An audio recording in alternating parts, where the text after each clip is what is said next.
Welcome, Wildcat fans. I'm Cindy McCarthy, and tonight I'm being joined by Cody Ratliff. We are broadcasting live from Central City, where the Wildcats are hosting the Marquette Catholic Mohawks. Before we talk more about tonight's game, we want to recognize our sponsor for Wildcat Sports. Yeah, Next Bank's our sole sponsor for the Wildcat Sportscast. Each person and family has a unique financial need. That's why they offer a variety of personal banking and lending products. They offer everything you need for your personal financial success, from checking, savings, to loans and online services. Next Bank, member FDIC, equal housing lender. Well, all right. First boy-girl doubleheader of the year, Garth. Yep. Each team's had a look at the basketball court a couple times, but this is the first one. We're all at home. Yeah. So just kind of a quick rundown here for the girls. Marquette Catholic comes into tonight's game 2-0. And I don't know anything prognostication-wise or anything, but they beat Dubuque Waller. Yeah. That's pretty impressive. You know, when you look at them, they're big. They got some size. They got a couple, but they got a lot of – I was looking at the – They don't have a 6'6" girl or something. They have two 6-footers. 5'10", so I think 6 foot's a little generous. Yeah, you know, yeah. Pumping stats up there online. I don't see anybody that looks maybe 6 foot with that high ponytail out there. But so just kind of a couple of their stats. They've got Miranda Peters, who is a senior, 5'11" senior, and she's leading their team in points with 15 points a game, and she's got 11 rebounds so far this year, 2 games. And the other one that's Ellie O'Brien. And O'Brien is a 6-foot junior. And she's second in scoring after 2 games with 11 points. And she's also got 11 rebounds. Oh, I'm sorry. Tori Michael is another one in there who's got. Michael's the tallest one out there. Yeah. O'Brien just looks like an athlete. Yeah. So those are kind of the 3 girls. We'll probably be talking about them quite a bit. And then for the Wildcats come into tonight. They're 0-2. Yeah, 0-2. Looks like lost a 13-point matchup to the Springville Orioles and lost by 12 last night up at Alcater. But I mean, it's not like they're losing to bad teams. That's 2 pretty tough ball clubs. That you come out of the gate and you got to play, and then you look at these guys who are 2-0 with another big win. It's like, ugh, you couldn't have come out and kind of like our first year's coaching. Yep. It's like, oh, which state champion do we want to play first? Yeah. Well, let's go with the 1A champ. No kidding. And then we'll play the 2A next time. Exactly. So, well, we should mention, if Wildcat fans don't already know this, or if they're listening, is we do have a new girls basketball coach, Coach Malloy. Yeah. And so, you and I coach together, and when you bring in a new coach, you bring in a new philosophy a little bit, new system, and so really looking at the score, they got beat by Springville by 11 points, or 12. 13, and then they were. I heard last night they were ahead at halftime by 9, and so. A lot of it is definitely competitive in those games, and that's what you want to see. Like, whatever it is he's installing, and I've talked to him because you and I ran the Read and React program when we coached. I still teach it to our youth right now, and I coach a couple of teams, and he was really excited to hear that because he's similar, and that stuff takes time. I mean, and I coached for a couple years, and I'm not sure we got more than 5-6 steps through it in 3 years. So. To expect him to come in with short notice and exactly. When if the kids weren't playing volleyball and having other things going on, maybe you give himself a chance. But all of a sudden it's like, all right, here's basketball season. Right. Do what you can. So the other thing too is what was I gonna say? Well, I know. I know that Tanner and David talked about this last week when they announced the game against Springville, but we lose Maddie Treidel, the leading scorer, but we returned the Sarah Reed and Emma Fritcher were the second and third leading scorers on the team. And then Some good rebounding right, side. and Sarah and Emma were the top 2 rebounders. So, right. you know, it isn't like they're coming in with nothing. It's just a little bit, you know, figuring out the coach and the coach figuring out. Also, you know, you got to give the coach time to figure out what he's got, you know, and that kind of thing. And obviously Tridal played a lot of minutes. And, you know, so we've got a couple new people.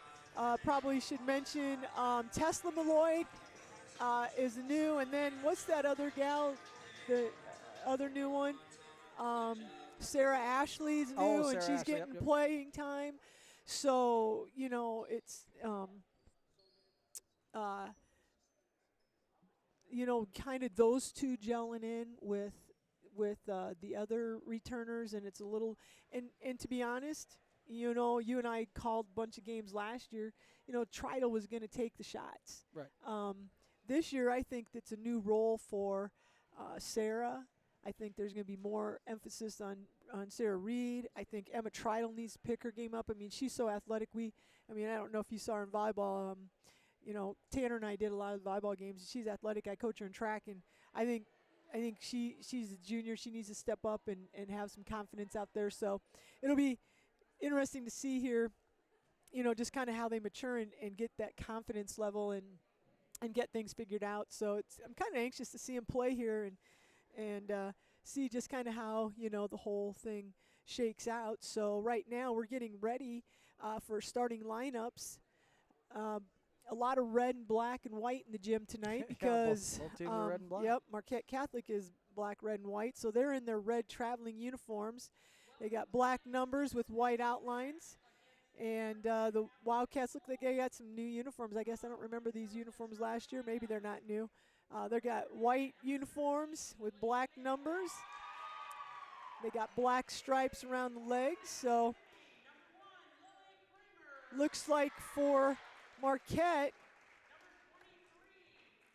number 13, Delaney Banowitz is starting. For the Wildcats, it's Lily Kramer. Yep. Senior. Yep. Haley. I believe Lily's our only senior on the team this year. So Haley Kilberg, number 23 for Marquette. She's a good track runner. I know I've seen her around before. And for the Wildcats. Did you say Sarah Ashley? Nope. Okay, Sarah Ashley for the Wildcats.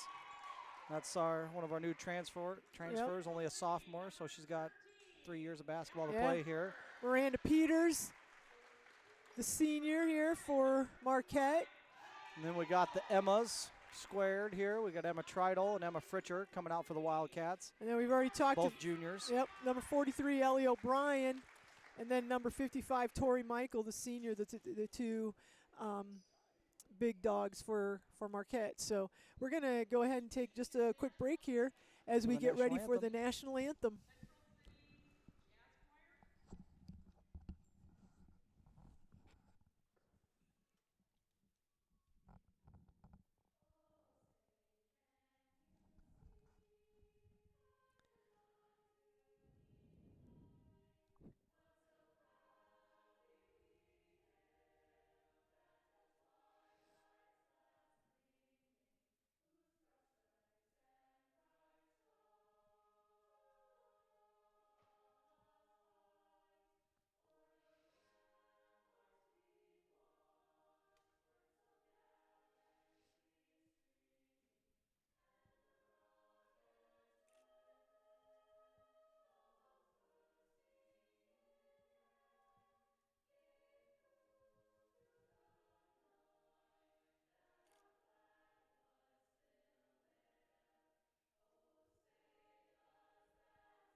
All right. Good rendition of the national anthem. I didn't catch, did they say that's the jazz choir? Show choir. Show choir.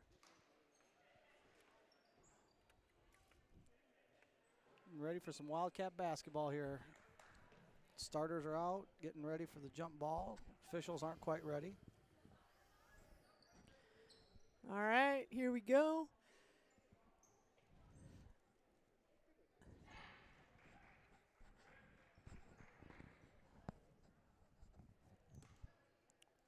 These guys look familiar. I know to say that middle guy, Yeah.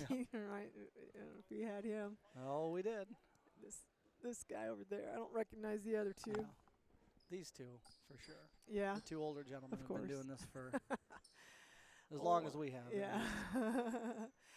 All right, we got Fritcher and 55, and Marquette's going to get the tip here, and Banowitz has it, and the Wildcats are opening in a 1-3-1, so Marquette's going to be working the ball around. Well, so far, good defense by the Cats. Yep. Not letting the ball O'Brien get inside the perimeter. To Kilberg. Kilberg over to Peters. Peters looks down on the baseline. Callahan, and then inside, nice pass into Miranda Peters there for 2 points for Marquette. Well, Wildcats took them a good 30 seconds there before they could get the ball inside. Once they did, Peters wasn't wasting any time. She went right up with it. Looks like we got man-to-man here by Marquette. Reed with the ball at the top, squared up. Doesn't want to take the three. Over to Fritcher. Lily Kramer working inside. Nice passing and cutting going on. There it is. Sarah Ashley took a nice dribble move. Saw Sarah Reed break open, but just kind of drug that back foot. Got to come to that jump stop. In. Yep. Yep. So early turnover there for the Wildcats. 2-0. Yep. 1 minute in. Banowitz brings it up and gets it over. And again, the Wildcats are in that 1-3-1, and there's a steal by Ashley. Yeah, take that negative into a positive. Throws it up to Fritcher. Fritcher gets fouled. All right. She might not be happy with that one-on-one matchup as she's going into the bucket, but when you get one of those big 6-footers to get a foul a minute and 13 seconds into the game, that's a great move. That might pay off in the end. Because they worked the ball around. They didn't look for an outside shot. I don't have the stats here to see if they shoot outside much. Well, you got those twin towers down yeah, low. You're probably not. Peters. They're looking to get it inside. Exactly. Let the big dogs eat. So. Nice job, Fritcher, taking it to the hole, get that foul regardless of the bucket. She does make the front end of the 2 shots, so it's 1-2 in favor of Marquette. So we got Banowitz, and they're going to call Ashley over there for Sarah Ashley. They're going to call her for a foul. They're using her body a little too much. So that foul was against Miranda Peters, so that's nice that their big dog there inside has gotten picked up a foul, so they're moving it around. There's Peters being double teamed. She dribbles up to the top and curls around. Nice defense there. And there's Banowitz with the outside shot. And unfortunately, Tori Michael gets that offensive rebound and puts it back up. That's the only bad thing about the zone. You got to find out where that weak side is, yeah. Ashley's got the ball inside to Reed, top of the little elbow shot there, in and out by Reed. That's a good shot for Reed. Yeah. She hit that last year, yep.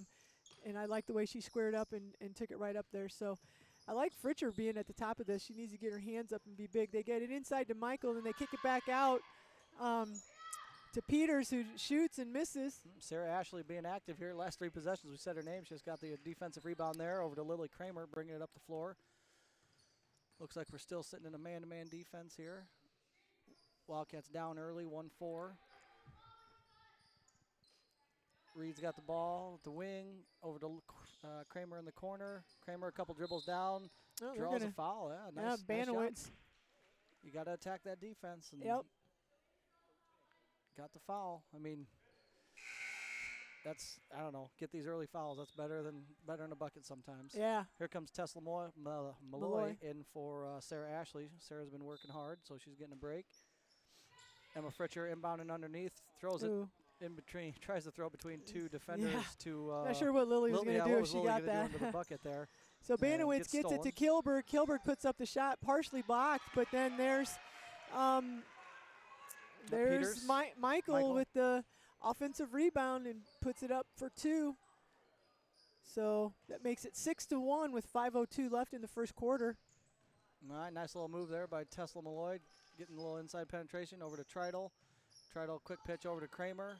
A little dribble penetration. There's Malloy, ready for the kick out. Takes a shot top of the key, misses. And ooh, I like that. Yeah. Sarah needs to take it right back up Sarah and maybe Reed pump fake. Got the offensive rebound and went back up. But I think if she, like you said, she could have pump fake. She might have had a wide open look. Ooh, there's nice a quick shot. pass down to the baseline, and Ellie O'Brien knocks down about a 10-footer. So that's going to make it 8-1. All right, Malloy's got the ball. She's walking up here. Over to Kramer on the left wing. Back to her. Somebody's got to, you got to pass and cut. Yep. Or dribble at them and do something. Malloy's got to move. I don't think she's supposed to be standing there. Now if they're we're trying doing, to get a entry oh, pass. there's a travel. Is he going to call travel? Yeah, yep. he is. Yep. Travel. So the ball got knocked out of bounds of the Wildcats, and Emma Fritcher trying to make a pass into Sarah Reed. That time there, I mean, you could see that we've been getting some dribble penetration. We've drawn 2 fouls. You know, we're working in there. That last series, we didn't move. Not one person moved, and we tried to just throw it into into Sarah Reed. And it, I mean, when the defense doesn't have to move, they're on them. There's a long 3 by Treidel. Rebounded by O'Brien, and the Mohawks are moving it up. Banowitz gets it over to O'Brien. The Wildcats are still in their 1-3-1. They've got a sub in here. Kramer is in. There's Kilberg. Almost traveled. They're getting it into Michael. She kicks it out to Kilberg. Kilberg's dribble to the elbow. Gets it to the top of the key to Banowitz. Banowitz tries to dribble in, loses the ball, just chucks it and goes to Kilberg. The Wildcats are playing pretty good defense here. And there's just a shot. Oh. Wow, that's a funky looking shot by O'Brien, and O'Brien knocks down again about that 12-foot shot, 10-foot shot. So 3:18 left. It's 10-1. All right, Malloy's got the ball. Looks like they're going to give her the left-handed dribble. She goes in, gets double-teamed. Fritcher stands out. She's going to get a little dribble penetration. Nice kick out over to Treidel, who airballed that 3. Again, rebounded there by Michaels. That was a good same look she had last one. And knocked those down. Yeah. That one just wasn't. So Banowitz checking things. There's a steal by Sarah Reed. Yeah. Ooh, could have been a little body there. Yeah, considering they called that earlier. Yeah. All right, looks like Lily Kramer with the ball at the top of the key. Over to Malloy, who kicks it to Sarah Reed in the corner. Skip pass back to Treidel. Thought about the shot. Back to Malloy, who drops it. Looks like it might have went through her hands and hit her in the mouth. And that's Banowitz who got that and took it and finished it with a layup. And there's going to be a timeout for the Wildcats. So that's going to be the first timeout for the Wildcats. So we'll go ahead and take this opportunity to give a shout out to our sponsor, Next Bank. All right, Next Bank combines the values of locally owned, independent Eastern Iowa Community Bank with expanded services and the latest technology to meet our customers' fast-moving lifestyle. Bank on your success with Next Bank, member FDIC, equal housing lender.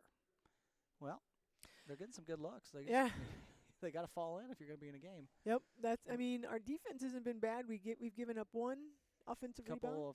Couple of and then we got opportunities off our turnovers. Couple turnovers that turned into a couple breaks there, and then you can't.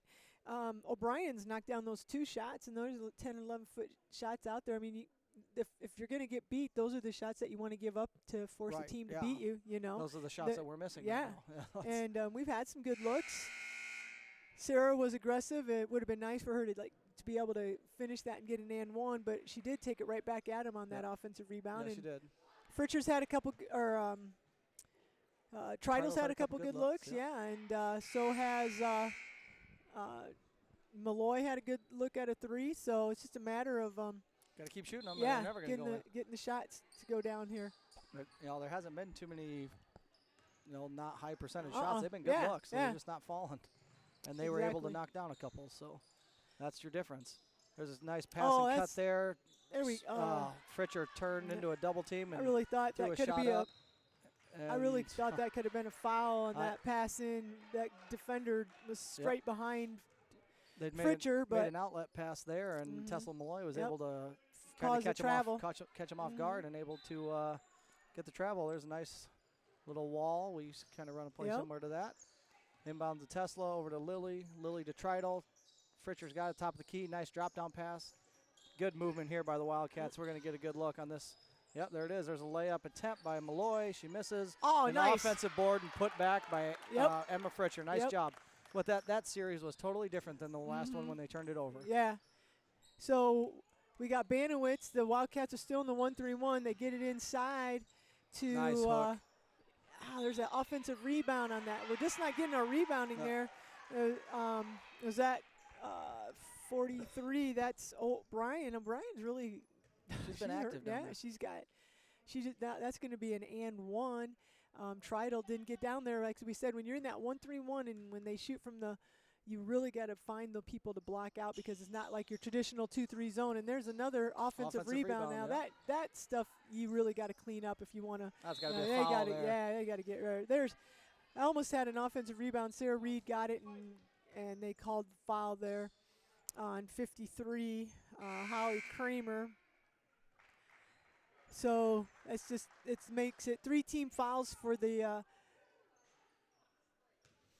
Marquette, Mohawks, and 2 for the Wildcats. We got 14-3 with 1:25 left, and Wildcats have the ball.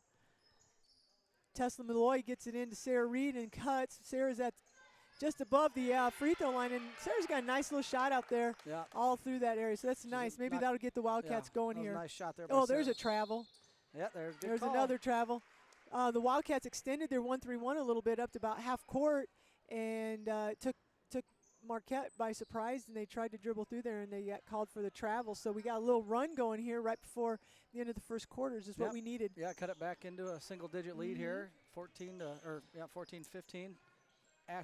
Sarah Ashley checks back in for giving not Lily Kramer. That's Hannah Kramer. Looks just like her on the bench over there.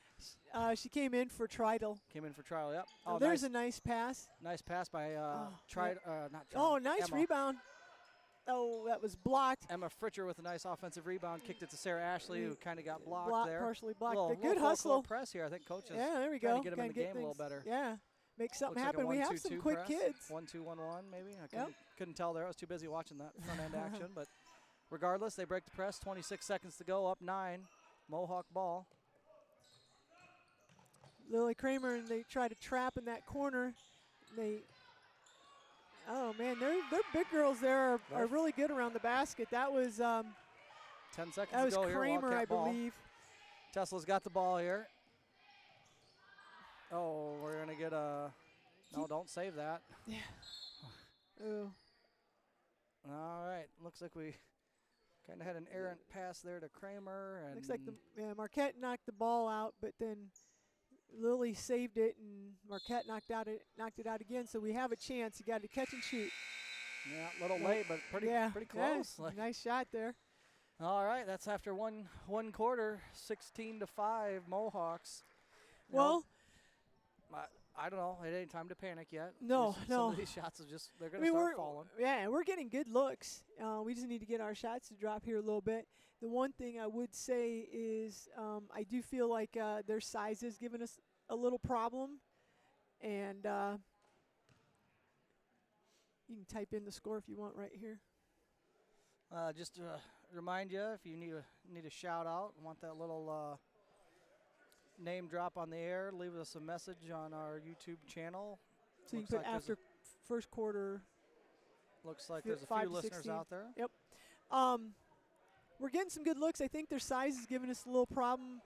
I can't remember if they played the 1-3-1 a ton last year, so if they're not used to playing out of the 1-3-1. I feel like we played more man. Yeah, so the rebounding is, we've given up a few rebounds. I mean, you take away a couple of those rebounds and it's 5 to 10 probably, 5 to 12. Well, three putbacks, so you take 6 points off there. All of a sudden it's a 10-5 game. Yeah. If we knock down a couple of those shots, two or three of those good wide open looks, like and I we're right there. I don't know if the kids realize how close they are. Exactly. And I kind of like that we moved that press up a little bit. Sometimes you need that little extra jump start. So looks like we got Briley Brooks in the game now. Sophomore, I believe. Over to Lily Kramer. Lily Kramer, nice little dribble penetration over to Sarah Ashley. Ashley back to Brooks. Oh, we got Lacey Hennigan too. Yep. So coach is looking for a jump stop. Yep. Sarah Reed's got the ball over to Kramer in the corner. Reed goes, sets a screen and rolls. Brooks now has it, throws it off a defender's foot, but she's able to maintain control, Yep. so that's going to be a steal. I don't know. You're in charge of the red team. Yep, I'll know yep. who it is. So Banowitz has it down on the baseline and tries to throw a cross-court pass, and that's Tip by Brooks, Tip, and yeah. I guess you give the steal to Sarah Ashley. Yep. there. So, I mean, I haven't seen Sarah Ashley play a lot, but I like the defense I've seen out of her. Oh, there's a I think it was the rush right pass. idea there, but Sarah just wasn't ready for that Yeah, the Sarah Reed- height again. Sarah Reed tried to make Lob a, it into Lacey Hennick. yeah, but 6-foot height in front of her really. Oh, there's a steal by Lily Kramer. Yeah, good active defense there by Lily Kramer, Yep. able to step in front of the passing lane. Oh, Briley Brooks, wake up. Double dribble. Ah, Yeah, I knew that was going to happen. Riley wasn't quite ready for a pass, and Lily threw it. I thought she was She going had- to end up with another broken nose and being a mask again this year. So we've got 5 new people coming in. We've got Natalie Noonan coming in for the Wildcats. We've got Hannah Kramer. Tesla Malloy's coming back in. Emma Fritcher Fritcher. and Emma Treidel on the floor for the Wildcats. So we'll see here what we All can right. do. Banowitz has the ball, gets it Zone over press to again. Peters. Oh, that's Oh, Wildcat. There Oh, we go. Natalie Noonan. Natalie Noonan gets the Gets steal. and she pulls it up, doesn't have an advantage, gives it back to Malloy, who can't handle the ball, so there's a turnover, but Noonan gets it right back, Not Noonan's in and there there we fighting. go. Malloy's got it now again, and she's dribbling it. Nice entry pass to Emma Fritcher, who comes up short, and a jump ball underneath on the offensive Yeah, rebound is going to go back yeah. to Marquette. Oh, nice that offensive was- series. Like, had some dribble penetration. Had the I think defense Emma rushed that collapse a and- little bit, thinking that it potentially Yeah, could probably be was a little blocked. scared of that Yeah. size. So here's the Uh-oh, press who's gonna be break, a and now layup? Banowitz. Oh, that wasn't very good. Our defense was a little slow on getting back, and we were allowed Marquette to get the ball down the floor, and Treidel is going to get called for the foul there on Kilberg. I guess at least she's making it make her earn it. And it goes in for the first free throw is good.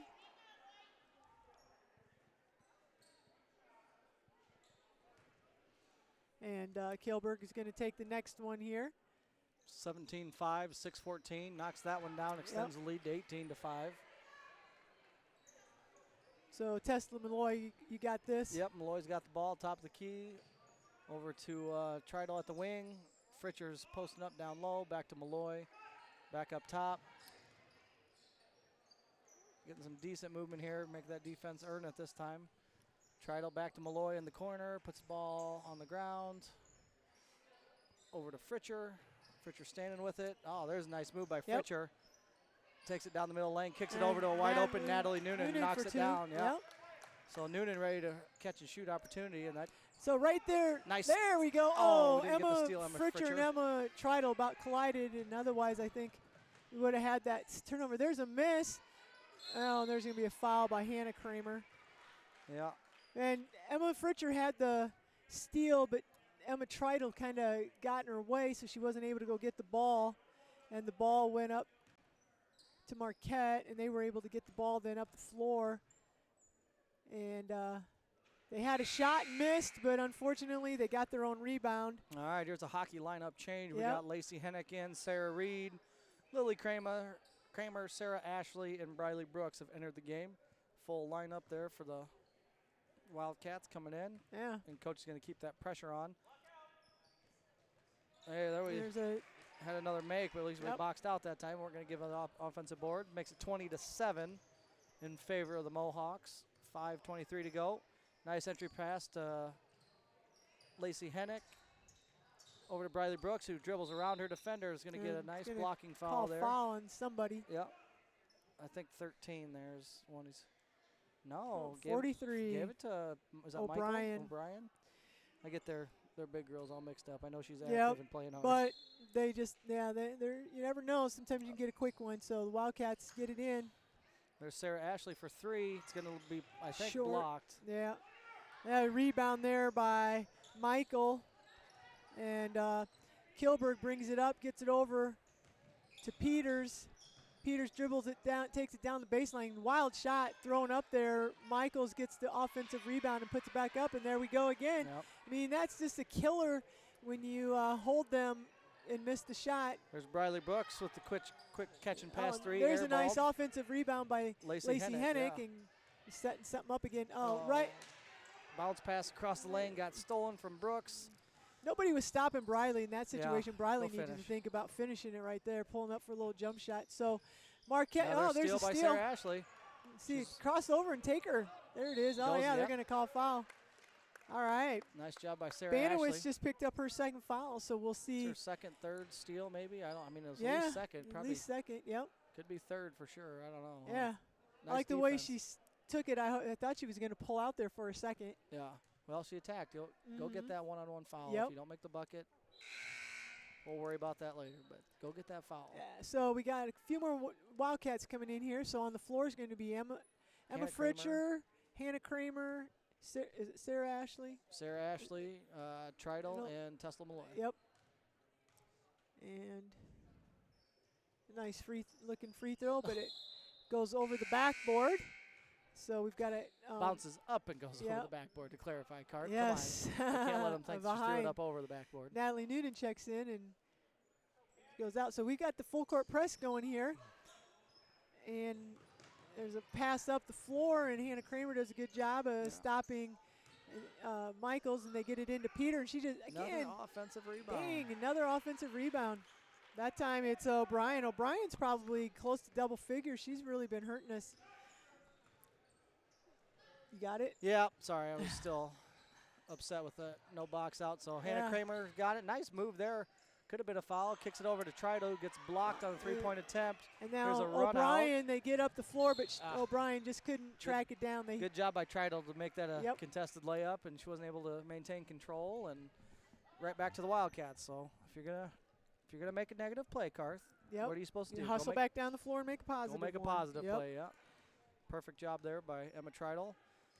Tesla Malloy with the pass to the high post. Back out to Tridal. Tridal looking for somebody. She doesn't want to shoot it after she just got blocked. Natalie Noonan's got it. Kicks it over to Fritcher. Nice elbow shot. Oh, Banked there we it go. in. Bank shot in by Emma Fritcher like that. You know, Karth, you were probably taught to bank that shot in every time. I know I was, but I bet you Yeah, she that wasn't was trying. nice. But we're Yeah, gonna take it. I don't think she was either. We're going to take it. As a 9 quick to 24. timeout there by Marquette's coach, so we can give a shout out to Next Bank. All right. Next bank is your bank for what's next. Your next car, next home, next business, next phase of life, or next adventure. 5 locations to serve you. Central City, Cedar Rapids, Marion, Coralville, Waterloo. Next Bank is proud to sponsor Central City Sports, member FDIC, equal housing lender. Well, we got 9:24, 15 and you point- know what? 15-point game. It's You know, not very many buckets. turnovers, I'm not really too, I mean, the turnover thing I would say is probably about even. I mean, the biggest thing is right now that is offensive rebounds. Oh, You know, huge. and he's putting them back. I mean, Yep. putbacks, not When just you getting get an that offensive offensive rebound. rebound under the bucket, it's an easy go right back up Right. and score. And And so either we've got to do a better job of identifying in that zone and really knowing where that weak side rebounder is, because we are probably outsized. So I can understand why we're doing the zone. Maybe go 2-3, or potentially, I guess, I don't know, if you go man, how they would attack that. So the Mohawks are going to take it out of bounds, and the Wildcats are in that Nice. full court press. And I thought Emma yeah, Fritcher I was thought going to Fritcher get might that. get that one. They get Nice it. job by Natalie Yep. Noonan. No, She's they've all got over the place. Banowitz in the game still with 2 fouls, and there's that looks That's like gotta be a double travel, dribble wasn't or it? something there. And there we go. There, pass it over, and there's the shot by O'Brien, and then Another there's offensive the board. yep, a and they're foul. going to call for an offensive foul there. Yeah, I believe. Yep, they are. Yep. Oof. Peters got the offensive rebound, and she put her shoulder down and kind of pushed in. Was that? No, I it's think not it Sarah. Was- Was it Fritcher? I think it was Put Fritcher her was put in her the lane, shoulder yep. right down in her and pushed him back, and then went up with her shot. So I'm good with that, and that's her second foul. So Banowitz and Peters both have There's a 2 turnover by fouls. and Tesla then- Malloy yep. trying to make a bounce pass down to Fritcher. And There's a nice bounce pass from Kilberg to O'Brien. I tell you, extends the lead to O'Brien's 20. double figures here. Tesla She did Malloy, come in as their second leading scorer, so and same play on rewind there. Yep. Tesla Malloy dribbles down the middle of the lane and gets tries to pass it to Fritcher, but it ends up in the hands of a defender. Yeah. So Marquette has it to Banowitz. She gets it to the baseline to O'Brien, and there's Peters. You know, and that right there is a defensive breakdown, because Emma Fritcher's coming from half court, and somebody's got to step over and Yep, help her gotta out. help They her, can't yep. just stand there and wait for her to take that. That was a defensive breakdown, and that's 2 points by Marquette. So Noonan has the ball. Malloy's checking things out down to Noonan in the baseline. She's looking, dribbles to the top of the key, passes it over to Kramer down to the baseline with Treidel. Another shot, missed. Nice job. Treidel gets her own rebound over to Malloy, and it's going to go over her head. And out of bounds. Back, gosh, and again, some of this is like we talked about with the new offense, but it's like that was like a 2-foot pass. Right. You know, what are you going to do with that? Either dribble at her and get her out of the way and get it a better, or let her get into a better space. So kind of a learning curve here, you know, just learning this. There's a turnover right back. Steal by Sarah Ashley. That's her third, fourth, fifth. I don't know. Oh, take it to her. Mr. Layup. Yeah. Dang it. She, instead of drawing the contact like she did that first time, she kind of went away from the defender. Avoided the contact. Okay. Yeah. Yep. Was more focused on the shot and didn't go in. Yep. So Kilberg's got it. Gets it to. She almost had another one. Beecham and is in for Marquette, and I'm not sure who made that. 43. Oh, O'Brien again. Yeah, O'Brien hit the rim about 4 us. times, and it finally fell down. Hennick's got the ball in the inside post. Over to Brooks. Nice shot here by Brooks. That's got to fall in. Good hustle. Nice offensive board by Kramer. Back to Hennick at the wing. Nice dribble penetration. Gets it over to Reed. There's that long shot. Yeah. Nice shot there by Reed. I would like to see us maybe try to take advantage of Reed when she's in there offensively, maybe set something up for her. Yep, we got 1 minute to go here in the first half, 30 to 11. So we got the press going. There's a tip. And, I didn't see her. O'Brien. There's a steal by Sarah Reed, speaking of that. So the Wildcats are getting some stuff out. Oh, Sarah Lily almost had the turnover. Yeah. There's Sarah Reed in the corner. Another nice look, but she nice misses. Look, but they got the ball. Oh, we got a trap down underneath the basket. Kilberg with the rebound, beat you over to. Woo. I don't know. That was Michaels, and they break the press. Michaels got it at the top, gets it to the baseline to hit Kilberg, and we could have had another steal there, but we got through. And there's a nice pass on that weak side to Kramer for 2 points.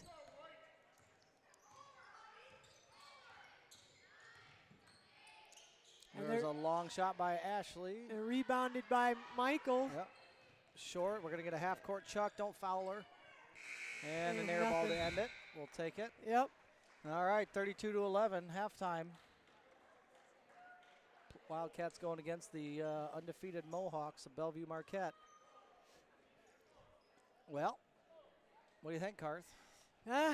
Well, you know, I like the one thing I would say offensively is I like when we move the ball and make 2, 3, 4 passes. It seems like we are able to get some decent looks. It's just a matter of knocking them down. We have forced a couple, and they have partially blocked those. But I think there's some spacing issues a little bit. But you know, we're getting some looks. You just got to be able to knock them down.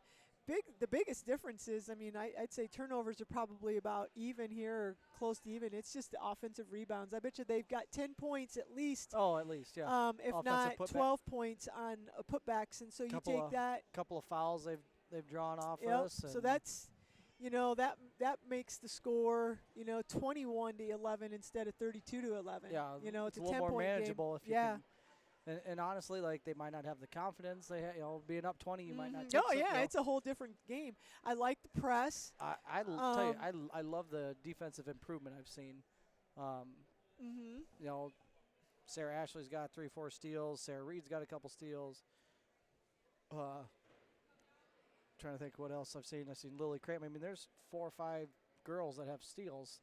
So that's just showing you there's an active defense out there. Yep. And, they just need to start boxing out and get the boards. Yeah. And it could be a different ball game. So hopefully the second half, instead of missing the first, I don't know what we started the game, 0-6 or so. Hopefully maybe we can get that evened out. It'd be nice to see somebody get hot a little bit. We do have, you know, a couple of their players. Banowitz has got 2 fouls, and Miranda Peters has got 2 fouls. Peters is their leading scorer. Tonight they're being led in scoring by Ellie O'Brien, though. And take it to them. I think a couple times we've been a little bit intimidated by that size, and we've kind of rushed our shots a little bit. But, you know, think about that pump fake. and then, going back up and trying to draw a foul. So, like we talked about at the beginning of the game, you can tell that they're not real fluid with the offense yet, that there's still some hesitations and some things like that. Well, you got a lot of young kids out there, too. That's something if you look at who's playing out there, Treidel didn't have that much playing time last year. You've got 2 new players out there. Probably the people with the most experience are Fritcher, Reed, and Kramer, Lily Kramer. The rest of the kids really didn't get that much playing time last year. You got Natalie Noonan trying to find a spot out there. Brawley Brooks got to play just a tad last year on varsity, and so you got a lot of new looks. And like you said, putting in this new offense, it's going to take a little while, because here's the other thing. They might have some sets that they're looking at, but when we switched to the read and react, that's basketball, and unfortunately, and you're doing it the right way, but as well as I do, most people who coach at the youth level have plays. Right. And it's all like, set okay, plays. Turn them when into you robots. pass, you run to this spot, and when you do this, you run to this spot. And you take away the understanding of basketball, give and goes, pass, pick away, and that kind of stuff. And so you can tell these ladies tonight, for us, that we have some good movement, but it's not fluid because they're not used to playing like that. Yeah. Last year they probably had, hey, if I pass here, I'm going to go cut here. If I do this, then if that person does this, then I'm going to go to this spot. And nothing drives me more crazy than watching some of those youth basketball tournaments where you got a kid dribbling up the floor, and he's got a layup, but he doesn't take the layup, and he waits to pass it to the kid who's still back behind him because, the coach tells him, your first pass has to be to the baseline, on the right-hand side. Right. And it takes away what basketball is about. And so I like the way here that the girls are moving it. And like we said, they're getting some good looks when they're moving. Yeah, they've 2, 3, 4 passes. Those dang shots just got to fall in. There's nothing, you got to knock them down. You can do everything right, but if they don't go in, that. And defensively, there's not a lot of things. Maybe it's hard, as you're announcing, to watch every single thing. It's really hard when it's me because I forget I'm announcing. Yeah, the game. And I'm not watching all the Sorry drops about that, and stuff like that as far as dropping and the rotations and stuff. But they've got to clean that up a little bit, and they've got to make contact. You've got to block out. You can't give up those offensive rebounds. If you give up offensive rebounds, I don't care if you make every shot on your end, you're giving them, those extra opportunities. You work your butt off on defense, and then they get that offensive rebound and they put it in, and it's just like a killer. So anyway, those are I think if we can rebound and limit them to one shot, and like we said earlier, O'Brien had hit about 2 or 3 shots there, just about 10, 12 feet. Those are tough shots. Yeah, that's the same shots that didn't fall for us, and that's between that and the offensive boards. That's your whole like I said, if right they're going to beat us, make it because O'Brien's hitting those shots, not because she's missing them, and then other people are getting the offensive rebounds and stuff like that. So, we've got some athletic kids. I really, the press. We've been able to do some stuff with the press, and so coming out here the second half, and the coach he's still filling things out, and I like the way he's just he's done 2 or 3 substitutions at a time, or he's done he's went up doing the hockey line change, He's and, he's done a lot of different trying to find out what lineup's going to work together, and that's just what you can do, and and keep the pressure and intensity up. For the old time Iowa fans, if you remember George Raveling, that was his philosophy. Is he did the 4 and 5 sub a lot of times, 3, 4, 5 subs. They pressed all the time, and his philosophy was go out there. You're gonna come out in about 2 or 3 minutes, bust your butt, and give everything you've got. And in 2 or 3 minutes, you're gonna come out. You're gonna get a breather. We're gonna have 4 or 5 new people, 3 new people out there, and that wave of pressure at a team can be wearing, when they're not subbing as much. And so I like the press. I hope we keep it on. I think we've gotten some turnovers. And you know as well as I do, when you press, it isn't just about getting the turnovers. Yeah, It's about getting throw them that out offense out of Yep, sync. getting them out of sync, Especially and maybe when get a turnover. they came down, and was it Peters that hit a couple of shots there? It's like, okay, let's get her out of rhythm. Right, exactly. Make somebody else shoot it. If they make it, oh well. But let's not let them. I mean, you kind of want to get some turnovers out of it because hopefully you're pushing them to play faster than what they're used to and stuff like that. So, anyway, you know, it's just a matter of the kids, you know, figuring things out on that give and go and the read and react and I love that offense. I think you can do a ton out of it. And some of it's just the reacting part of it is learning it and understanding. Okay, when this happens, I can dribble to the middle and pull it for a jump shot, or I've got this look, you know. So, and they have had a couple turnovers where they've had sort of the right ideas as far as the pass that they're trying to make. So a lot of it is just get that defense moving. If they can stand in the lane, you better chuck it up or you're not going to get a good look. Well, So, and we talked a little bit about just the youth of the team. You know, we've got one senior, and Lily's more of a defensive ball handler type thing. You're not going to get a ton of points from her, and so hopefully we can get things going. We got about 1:46 left. Maybe we can give one more shout out to Next Bank. Next Bank's our sole sponsor for our YouTube channel. All right. Next Bank is a financially strong community bank. Investing partnership help their customers achieve what's next for their financial dreams. Next Bank has 5 locations to serve you: Central City, Cedar Rapids, Marion, Coralville, Waterloo. Member FDIC, equal housing lender. Both teams are back out here. We got 1:19 before we get going. I believe. Looks like the JV boys game is done, so we've got some people here filing into the stands. Pretty decent crowd here for the Wildcats. Not too bad. And student section's about the best I've seen it in a couple years. Considering Marquette's a little jaunt well, from Bellevue, they've got 4 in there, senior student section. I was talking to our student section. No, I'm just talking as far as fans. It's a little jaunt, so they have quite a few. Got the pep band here tonight, and getting ready here to get started with the second half. If you're just joining us, it's Wildcats 32, or I'm sorry, the Mohawks, Bellevue Marquette. The Mohawks. The Mohawks. Like the haircut. Marquette Catholic, yeah.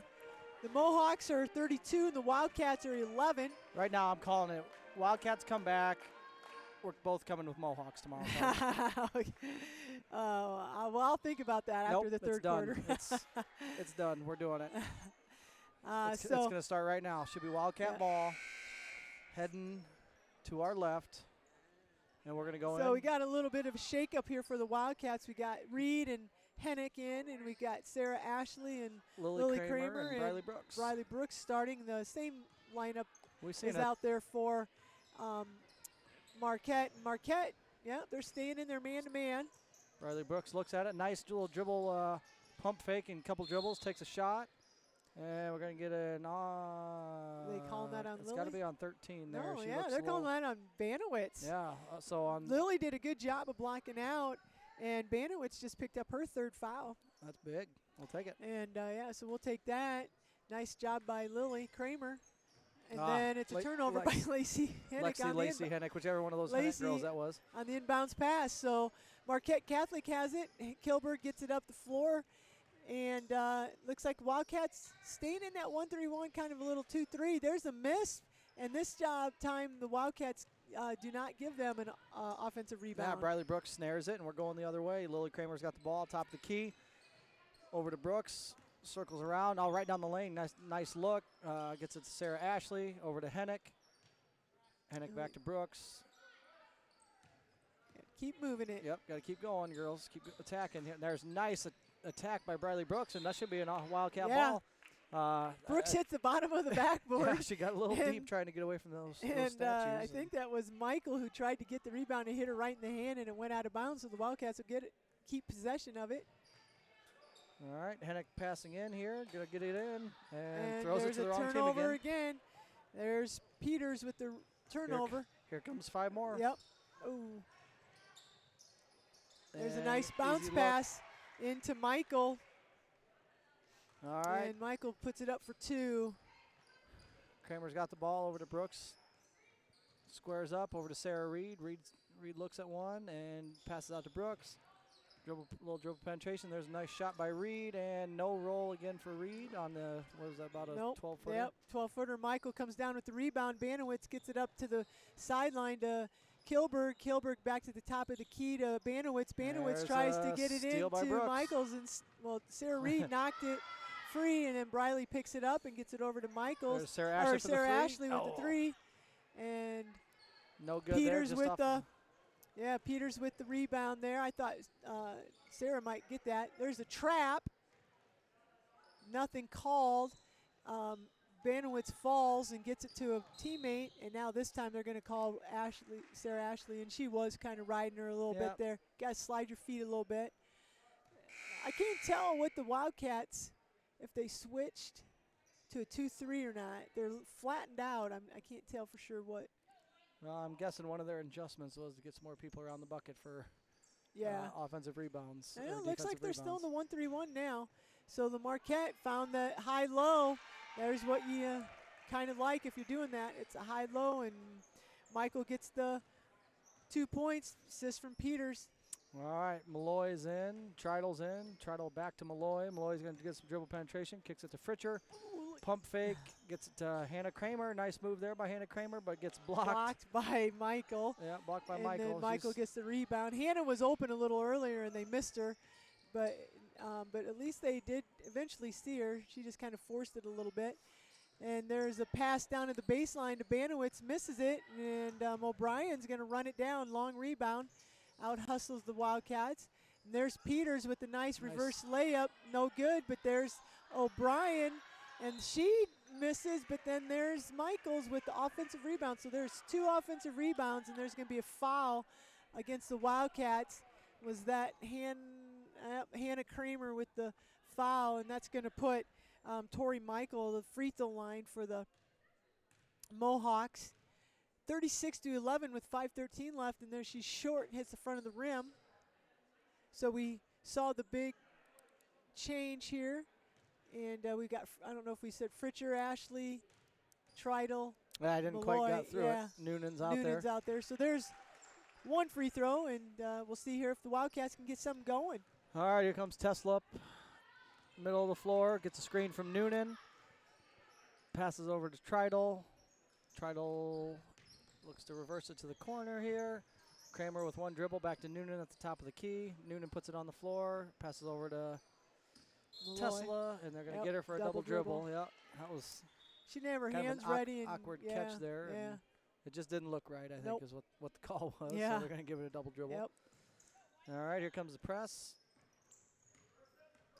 So Banowitz is going to bring the ball over, breaks the press, gets it to O'Brien. She passes into Peters, back to Banowitz at the top, and then they swing it around, and then they go right back inside to Peters. She got too deep, but she runs down her own rebound, and then we do a give and go, and there's O'Brien who can't knock it down, and there's Emma Fritcher comes flying in for the nice rebound. Job, Fritcher there to get that board.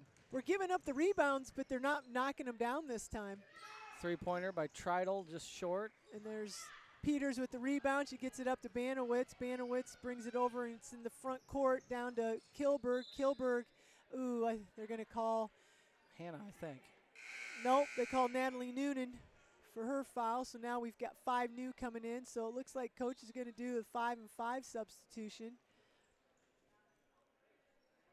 We got. All right, we got subs in on Hennick both sides here. And I think the last time we had these 2 lineups, we were able to get back a couple of points from them. So O'Brien bounce passes it into Michael, and she's not ready for it, but it goes back to O'Brien, and then there's another steal almost by Hennick. And unfortunately, it gets out to Kilberg, but she shoots and misses, and we got a big rebound there by Sarah Reed up to. And now Briley Brooks goes in for a shot. Could have been a foul, but they give her a block instead. So she kind of forced that a little bit, but she was aggressive, taking it in there. Mohawks get it into the front court. We're still in the 1-3-1. O'Brien's looking things around. Michaels gets it over to Guess who got a steal there, Carth? Yeah, Sarah so Athley up to Sarah Reed, left-handed layup, and even that falls out. Just we just nothing. Gotta, we're just not getting any shots to fall. We just cannot buy a bucket. So with 3:29, it's 37-11. 2-on-1 break off the Sarah Ashley steal to Sarah Reed layup, and it just, I mean, it rolled around every part of the rim and fell out. Reed looking to inbounds, out to Ashley up top, over to Kramer in the corner, and Kramer tries to throw it to Brooks, but gets blocked by Banowitz. She gets it back. Kicks it over to Hennick. Hennick with a pump. I thought she was going to go to the bucket there. Brooks with a 3, and still good. 0 for the weekend on 3-pointers. And a long rebound, and Ashley couldn't run it down. You know, it's 37-11, so it was 11-32 at half. And so we haven't scored yet, and they've scored 5, and there's 3 minutes to go in the third quarter. So we're defense, we just offensively. Oh, that could have been a trouble. Yep, it almost could have been, should have been. Wild layup, and they get the rebound. Layup by Kramer.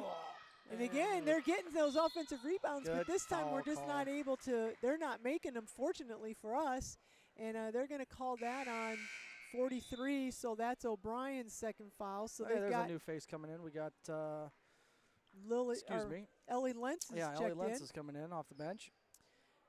Comes in for Hennick. Yep. All right, Lily Kramer coming up the floor. Surveying the defense here. Going to get a screen from Sarah Ashley. They quickly double her.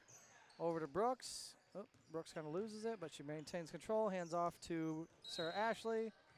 And we're going to get a moving screen call here. 20. Is that on at? 22, I think. Brooks. On Briley. Yep. 24. I was watching Ellie. the ball. Oh, 20. Ellie Lentz. There's a nice tip away from Reed to Brooks. Yep, so we get the ball right back. Reed, there's her 12-footer again. Just a little short, but she fouls the shot. Good job. Ooh, was that? Lily Kramer. I think Lily Kramer ended up Sarah getting Reed, that did a nice job following her shot, but she kind of knocked it to Lily Kramer right under the basket. But Lily's, I mean, they may be 5'10", 5'11", but they're bigger than Lily. Yeah. Brooks with a corner shot off the inbounds. Yep, no good. O'Brien with the rebound. Our shooting, I know our shooting percentage from three-point line is 0%. Yeah. I don't know how many we've taken. Yeah. 10, 12, and 0 for the day. There's Peters is a nice give and go. Nice board by Lentz, and she's going to draw the foul. Nice give and go.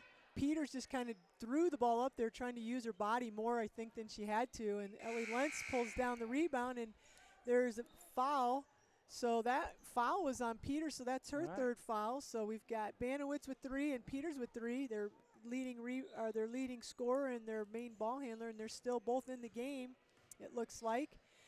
So Malloy's bringing it up. Yeah, we had that hockey lineup in. We got Malloy over to Noonan. Noonan looks at Treidel, gets a screen from Treidel, passes to Hannah Kramer. Hannah Kramer's running across the three-point line over to Malloy. Treidel with the screen. Got to watch that moving screen. Malloy with the long 3. No good. Noonan underneath was not able to. Peters with the rebound. Get the board.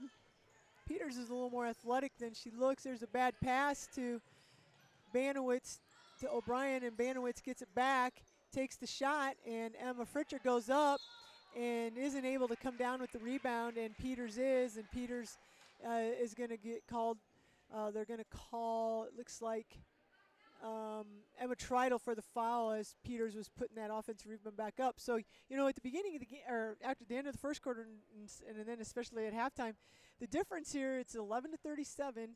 They've scored 4 points or 5 points this quarter, make it 6, and we haven't scored. But the difference is that they haven't been making. They've still gotten some offensive rebounds. They haven't gotten as many. They don't have those easy offensive putbacks. But they haven't been making. Yeah, they haven't been easy putbacks. And look at, you know, like you take away that take away those things, and it'd be probably 11 to maybe 20 right now. You know, instead of 11 to 39. And so, I mean, you're going to have your offensive woes, but it generally averages itself out. Yep. And so that's when you're having those slumps. You really got to be active on defense and get those boards. Yep. They sure aren't giving us second chance shots, although we did get a steal there by Emma Treidel. And Tessa Malloy gives it right back, and there's a baseball throw up the floor. Good hustle by Hannah Kramer. Hannah Kramer. Yep. Hannah, a sophomore. Yeah, sophomore this year. That was a good hustle to get back on D, and wasn't able to secure the steal, and it went out of bounds, but stopped an easy bucket. So Wildcats are going to be on defense here, and we got a new Marquette player, gets it into Peters. Peters passes it into Michael, back out to Peters. Peters dribbles in with her left hand. Oh, nice. Yeah, she drug her pivot foot, but it was a nice pass, wraparound pass, and Michaels goes ahead and puts it up.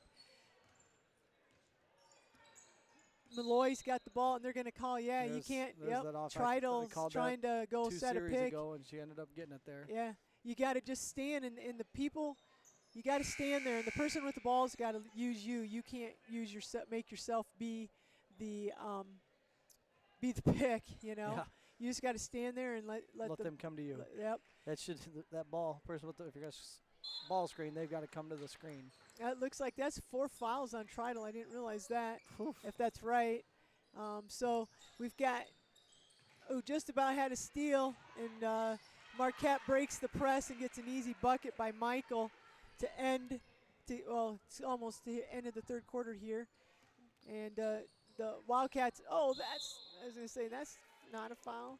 So Elise Kilberg checked in and got the pass over to Brooks and knocked it into her. Kind of freight trained Briley there, and gonna get the foul. So the Wildcats are going to have the ball with 33 seconds left in the third quarter. It's 43-11. That's the first Brooks inbounds to Kramer. Kramer's Kramer, got it. Right nice there. pass Kramer's to Hennick. Hennick over to Sarah Ashley for another good look at a three. Didn't hit much. Hennick with the rebound. Back to Brooks. Yep. Brooks over to Reed. Nice, another open look, and that doesn't go either. And then Hennick almost Sarah has another Ashley offensive rebound, but she went up for the shot there on the offensive rebound. How's that not either a foul Brian or just a took jump it from ball? Her. Yeah, I think that should have been a jump ball. So but it doesn't matter what we think, Cart. Wildcats had several looks there. They're really picking it up, and they're hitting the boards. Lacey Hennick's come in and giving us a spark on the offensive end as far as that. There's the shot, and it's no good there as the end of the third quarter. So offensively, obviously we're having some struggles. Defensively, that was our best defensive quarter. We only gave up 9 points, but we just dug ourselves in a hole with that, especially that second quarter. Out of the 16 points they scored in the second quarter, I bet you 8 of those were offensive. Oh, for sure, 8. Yeah, putbacks. Easily 8 putbacks. And you take that away. That quarter really hurt us. The kids are playing hard, and we're getting open looks. This is one of those not being able the scoreboard does not look good, but when you look at what we're doing, it's not that bad. They're just when you're not scoring, you're not scoring. And we're turning it over just as much as they are. I mean, neither teams, both teams have turned it over. I'm not going to say that it's the all end of turnovers. Yeah. All right, from your first checking account to your first car, your first mortgage to retirement, and all the money matters in between, Next Bank people relate because they're your people. They're in your community, sitting beside you at the kids' games, working your local fundraisers, and shooting the breeze at the grocery store. Start building the banking relationship of a lifetime with Next Bank, conveniently located in Central City, Waterloo, Marion, Cedar Rapids, Coralville, member FDIC, equal housing lender. All right. The fourth quarter's underway here, and the Mohawks have been moving the ball around. We had a near steal, but it didn't happen. And there's, he was going to call that a charge, and he changed it to a block. I thought she did a good job of stepping out there. I mean, that was bang, bang. Yep. She may not have let her get, Sarah Ashley did a good job of anticipating that. Banowitz was going to be dribbling back to the middle and stepped out there, but just didn't give her the step. So Banowitz goes to the free throw line and misses the 1-and-1, and it's knocked out of bounds by Michael. So the Wildcats are going to have it here with 7:37 left in the fourth quarter. All right, we got Reed, Kramer, Brooks, Sarah Ashley, and Lacey Hennick out there. Brooks has got the ball, top of the key, gets a screen from Ashley, comes off the screen, nice little pick and pop, no good. Rebound by Michael. Yeah. Banowitz looks up the floor. I like the action there. I mean, that's a good look. Yeah. So the Wildcats are still doing some pressing here. Banowitz has it at the top of the key, gets it to O'Brien on the wing. O'Brien gets it to Kilberg. Kilberg dribbles, looks to the top of the free throw line. Peters bounce past O'Brien. She misses, but Peters gets the rebound and does a little drop step, just a little baby hook. There's that baby hook. That was nice. Yep. Nice little play in her there's repertoire that there. offensive rebound that we've been talking about. We got 5 more getting ready to come in. There's Hennick with a nice look. And there it go. is. All right, maybe start thinking offense, there Lacey we go. Hennick. Yeah. That's about the 4th time she's Lily touched the ball. Kramer hits Hennick Knocked it at down the there. free throw line. And there's Almost. a near steal by Reed, and Peters brings the ball up and gets it over to Michaels. And I tell you what, Peters can handle the ball. She's she's listed at 5'11". She's pretty athletic, can handle the ball, did a good job. And there's a layup by the Mohawks, and the Wildcats come back, and there's a little Kramer to Lacey Hennick out to Ashley. Ashley misses, and it's rebound Banowitz. Banowitz is looking around, defended by Ashley. And she gets it to O'Brien. O'Brien bounce passes it to Peters, and she just takes 2 dribbles and tries to bounce pass it to Michaels. I thought she drug her foot.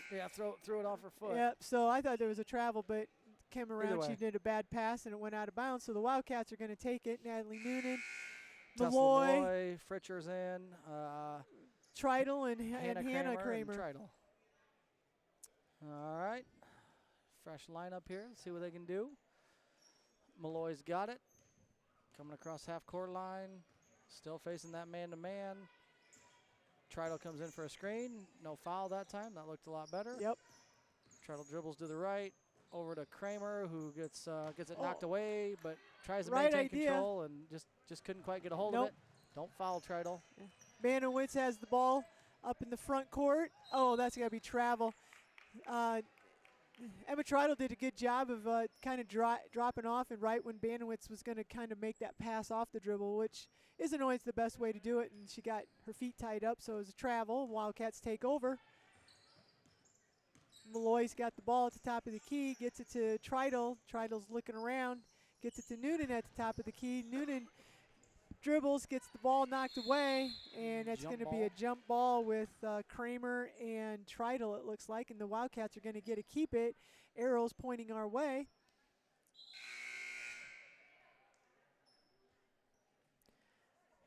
So Peters is going out, and it looks like Allison Kettman checked in for Marquette. Fritcher's going to pass it into Malloy. Malloy's going to dribble, give it to Fritcher on the baseline. Nice baseline jumper, but no good. Rebounded by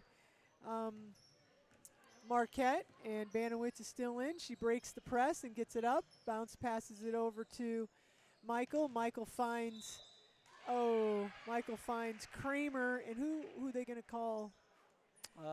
Maybe Hannah? Yeah, I didn't see. No, 51 or 15. Yep. Hannah Kramer gets called for the foul there. That was a nice kind of cross-court pass, and Hannah was kind of there, but just wasn't able to get her feet, move her feet, and Kramer was able to. Holly Kramer for Marquette was able to take just a little dribble and get around her. So that was a foul, and Kramer's going to go to the line there. Kramer fouled by Kramer, and she made the Kramer basket. versus Kramer, yeah, Kramer versus Kramer. She made the basket and the free throw, so it's going to be 50-13. All right, we got Lily Kramer with the scoop pass over to Brooks. Back to Kramer in the corner. Takes one dribble to Hennick. She made this last time, and no good this time from the free throw line. Yep. So still a good ball movement. Yeah. Three quick passes, and it nice got Hennick a wide open look from the free throw line. Kilberg gets the ball up in the front court. Michael over to Marquette player, and Kilberg from the baseline throws it up, and is an offensive rebound by there's a block by Lily Kramer, and then and a jump ball with block. Lacey Hennick in there. Yep. So offensive rebound and then a block by Lily, and was it tied up and that they get it, or did we not? Lacey knock it out? So Lily knocked it out, and Lacey got her hands on it with a Marquette player, and there we're out of bounds. Yep. We'll take it. Kilberg was standing out of bounds when they passed her the ball. So Lily Kramer bringing it up with Sarah Reed, Brooks, Sarah Ashley, and Lacey Hennick. Screen at the top of the key by Brooks. Right back to her. Pick and roll look, and no good. Another good look. Something's going to fall sooner or later. Michael clears the rebound and gets it to Kilberg, being defended by Sarah Ashley. good defense. And I thought we were going to get a 10-second call. Well, it was Kilberg gets it over. Oh, and then they found us. We just fell asleep and didn't. We got too many people sucked up thinking we were going to get a trap and a turnover, and we just weren't able to get back and cover that backdoor pass. So there's 2 points. 13. Kramer's in the front court, gets it to Sarah Brooks. Reed in the corner. Yeah. Nice little jumper. There we go. Sarah Reed knocks down a baseline shot. 52 to 15. Yep. And so we got Kilberg. We got the press still on. And Brooks and Ashley are trying to get a steal there. Sarah Reed comes up with the tip. Michael has the ball, gets it over into the front court. She's going to dribble it. She gets it. Oh, Lacey's got to go and move in front of that girl. She just was kind of standing get a there. Deny in there. Yeah, maybe try to deny Kramer. Holly Kramer, though, gets the ball and is going to be fouled. So now we've got our five subs. Here. We got Noonan and Fritcher and Little Kramer and Treidel and Malloy back in. Got 2:56 left to go in the game. So Holly Kramer at the line. Air ball. Did that hit the rim? Air ball's supposed to not. Yeah, I was going to say, they didn't stop the play, so it must have. But must have hit the rim. I thought it was an air ball. It didn't move the net. No. So Weird. Treidel with the long shot, no good. Rebound by Fritcher. Nice job there, clearing it. Fritcher needs to dribble and put it. Go. There we go. Nice little. Oh, jump shot. Jesus. We cannot get anything to drop. It doesn't matter how hard you play. Like, if the shots aren't going, I mean. So Kilberg double dribbled. The presses of, we're getting a couple turnovers. We just haven't been able to turn those into points on our part. So that's a double dribble, and Malloy's going to bring the ball up for the Wildcats. Marquette still in the man-to-man. Malloy gets it over to Treidel. Treidel to Hannah Kramer. Oh, nice job done to Noonan in the Landed Giants. Cut. Yeah, by Natalie, and just wasn't getting offensive to board, do. no foul there, huh? Offensive board by Fritcher, who kicks it out to Malloy. Watch that line. Oh, that was close. Noonan with the deep three. Oh, I thought that was good. Fritcher came right off. Fritcher might have got a little two-hand shove to the back there. Nobody else saw it. There's a three-pointer. There's a three by Treidel. Finally gets a three-pointer. So we're 1 for 67 on those three-point shots. There's a foul by Fritcher. Yep. Fouls. Hey, this is an offensive outburst here for the Wildcats. Yeah. 7 points. Looks like the junior high wrestling squad's back from their trip over at Lisbon. Yep. If we get an update, we'll let you know. But so we got our one of the 5 here. 5 subs in again. So we've got Ashley and Lily Kramer and Lacey Hennick and Briley Brooks and Sarah Reed back in. And for the Marquette, we've got Elise Kilberg at the free throw line, and she misses, and Lacey Hennick pulls it down, and they're going to they called a jump ball. I thought Lacey kind of pulled it out of that girl's hands. I thought so too. But here's the thing. If you box her out, keep her out of the lane, you got that ball without her touching it. Yep. So the Marquette retains possession. The arrow is pointing their way, and they get it out to Kilberg, and she throws up, and it's going to, this time Lacey gets the rebound and is bringing the ball up is Lily Kramer. There's Sarah Reed with a nice jumper, no good. Tipped around, Briley Brooks over to Hannah Kramer, who's going to get a roll. Not Hannah, that's Lily. Sorry. Lily, nice shot there by Lily Kramer, got the roll. Wildcats still in that press, and there's Kilberg, makes a move. And she's trapped, and reaching in is Ashley. And there's Butte Beaucamp. She's dribbling the ball. And I pressed the crap out of her. She's not. And then Briley's going to get called a foul there on. She reached in on Kaylee Coos. I'd do everything I could to put pressure on number 15. 38 seconds left. We've got 20 to 54 here. Coos is going to go to the free throw line for Marquette. Unfortunately, we weren't getting those shots to fall in the first half, and now we're making a nice little run here, but it's too little too late for the Wildcats. Down 34. Have battled back a little bit. I know I watched the lead get up over 40, I think, and that's kind of where the Wildcats started hitting some shots. Nice three by Treidel. And Coos misses the rebound. And Emma Treidel falls on the floor and gets it up to Sarah Ashley, who's going to have a layup and now gets it to fall. Yeah. So there was a good hustle there by the Wildcats. No, They get the ball in bounds. Banowitz is back in, and not really probably what they wanted, but Beecham passes it down to Allison Ketman, and it goes out of bounds, so the Wildcats are going to get the ball. And Sarah Reed's going to have time for one last half-court shot, and it's no good. All right, well, you know what? They didn't quit. Nope. They played hard. I mean, there's no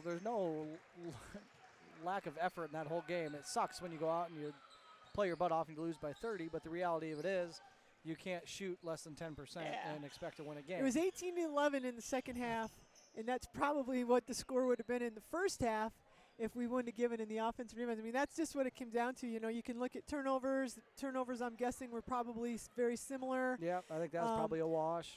Just regular field goal percentage. Even Marquette didn't shoot that great from the field because their makes were on those the second and third shots. We played decent.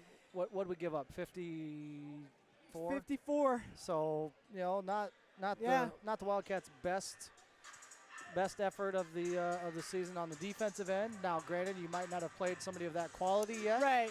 And every time, I mean, for the whole game until right to the end, they had those three bigger girls in that we're talking, even if they were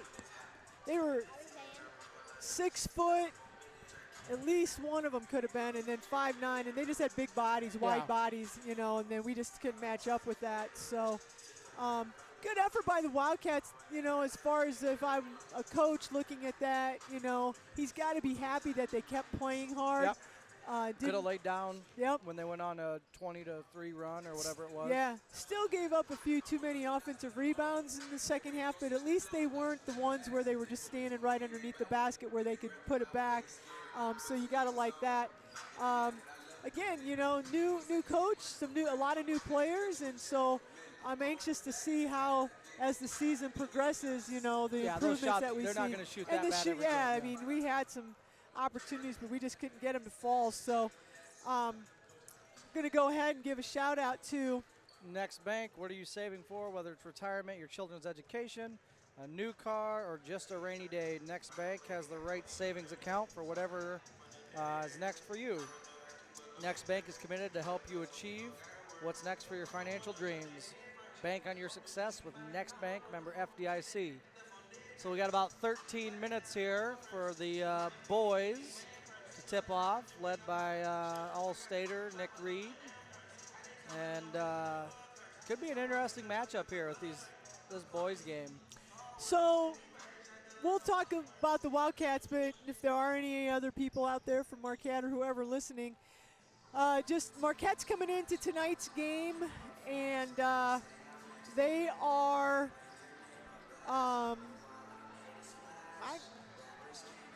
the Marquette boys are 0-2, I believe.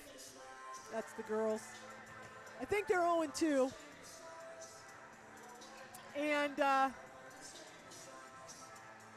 pretty sure they're 0-2. They finished. Actually, to be honest, I don't know what the Marquette Catholic boys are. That's right. They played last night, and I think they played Clinton, who was really bad. So I'm assuming I think they won that. Okay, so they might be 1-0. 1-0. So we don't even know because I looked on quick updated, stats. But I feel like I happened to watch the news and see that last night. So Marquette the boys finished the season last year 15-6, and they lost their top 2 leading scorers. Out of the top 4 scorers, they lost 3 scorers. They have junior Matthew Brinker back, who averaged 8 points a game last year. And then as far as rebounds, again, out of their top 4 rebounders, 3 are gone, and Matthew Brinker is back. So the junior there is probably, I'm assuming, going to be one of the main guys for Marquette, Matthew Brinker. Yeah, Brinker is a tall and he's a 6'4" senior, so he's pretty much their leading scorer and rebounder, and that's probably who the Wildcats are going to be looking at. And so that kind of puts a wrap on Marquette. But Central City Wildcat boys, they finished last year 11-12, And obviously we know that Nick Reed's back. Nick led us in scoring and rebounding last year. He had 301 rebounds and he had 32.5 points a game. But looking at the stats there that I gave you, yeah, they would he, you know, our second leading scorer is back, Keegan Kula, who I think I saw averaged 8 points a game. Not quite. Not quite. Only 4.5. Oh. Oh my gosh. Okay, 4.5 points. I thought he had 8. I was gonna. But I love him. I was gonna let it slide, but it was only 4.5. Okay, so this year, what you're trying to say is Reed's gonna keep that average above 30. Keegan's gonna chip in 10. Ethan's gonna chip in 10. That's already gonna give us 50 a game, and whoever else decides they're gonna score between Marshall Vandevek and Trey Orchid, and we, there's plenty of guys out there capable. If if they got that confidence and can do it. So last year, so last year, you wouldn't think that really we lost anything. We had TJ Ayers and Trey Holla, but Trey was our second leading rebounder. And he was what, 5'8"? Pretty active, pretty athletic. Yeah, and he started, little man. and he, that's the thing we talked about in the girls' game, how they kind of went to that. They went to that. Five subs. It's like, hey, you're going to play hard for 2 minutes, 2.5 minutes, 3 minutes. Give me everything you got. That was Trey Hollop last year. When he came in, his motor, he didn't nothing start. But effort. No, nothing. And hopefully we don't miss that, because I feel like sometimes the kids kind of, fed off of Trey a little bit as far as his hustle and intensity. Because, we finished 11 and 12, and there were some games that we weren't in very well, but Trey never would stop playing, So I hopefully we have somebody who can pick that up for us. But that was the thing coming down to the end of the season last year. You and I called a game, and I know Mac and I did. That was the thing that we talked about. Teams know what Nick's going to do. Nick's going to get 20 to 30 points a game. I mean, it's going to be hard for some teams to match up with Nick, but it's what can the other players bring. And one of the other ones that we haven't mentioned yet, who I think is going to be, I don't want to say a bit of a surprise, because I'm saying it right now, the second day of the season, is going to be Patrick Wade. Yeah. You saw the ability to make a good look here and there last year. With his role expanding this year, I think he's going to take the next step too and become a reliable person out there for Coach Carlson in his I don't know, what's his 8th year? I don't know. He's one of the old guys now. I can't remember. Yeah, but Ethan Ty really came on at the end of the year when we made that run in the tournament, and so hopefully he's going to pick up with that. That's the cool thing about basketball is everyone's going to the postseason, and you can use that year to really figure out what you got, what works. If you win some, awesome. If you lose a few, it's not the end of the world. Yeah. But you want to see growth, and years like last year for the Wildcats, you could see them kind of coming into their own, and hopefully we're poised for a big year this year. I think we might surprise some people. Conference isn't quite what it has been. Yeah. We got some dudes. Well, and Nick's gonna have to stay out of foul trouble, obviously, and like you made a comment, it's gonna be Marshall. What's Marshall gonna do, and what's Ethan's gonna have to be more consistent. That's really the biggest thing. I think back to last year, and there was a game where Keegan might go off for 11 or 12 points, or else there was a game where David Warrington's got a chance. David, he's got athletic some body. Time. TJ Ayers would maybe have a game where he'd end up with 14 points, but then the next game they'd have 2. And I think that's where we need to have that consistency, where we can get more than just Nick in double figures. Right. We need like Ethan or Marshall or maybe Keegan to finish. He's going to draw enough attention that someone's got to step up. Well, and the other thing now too, we've been around it and seen it long enough. Yeah. Now it's time. Well, and the other thing too, you mentioned David. David's going to be down underneath probably a little bit and in and out or whatever. Yeah, he'll be inside, and outside. we know Nick. Coach Carlson does a pretty good job of, depending on who we're playing, how they use Nick.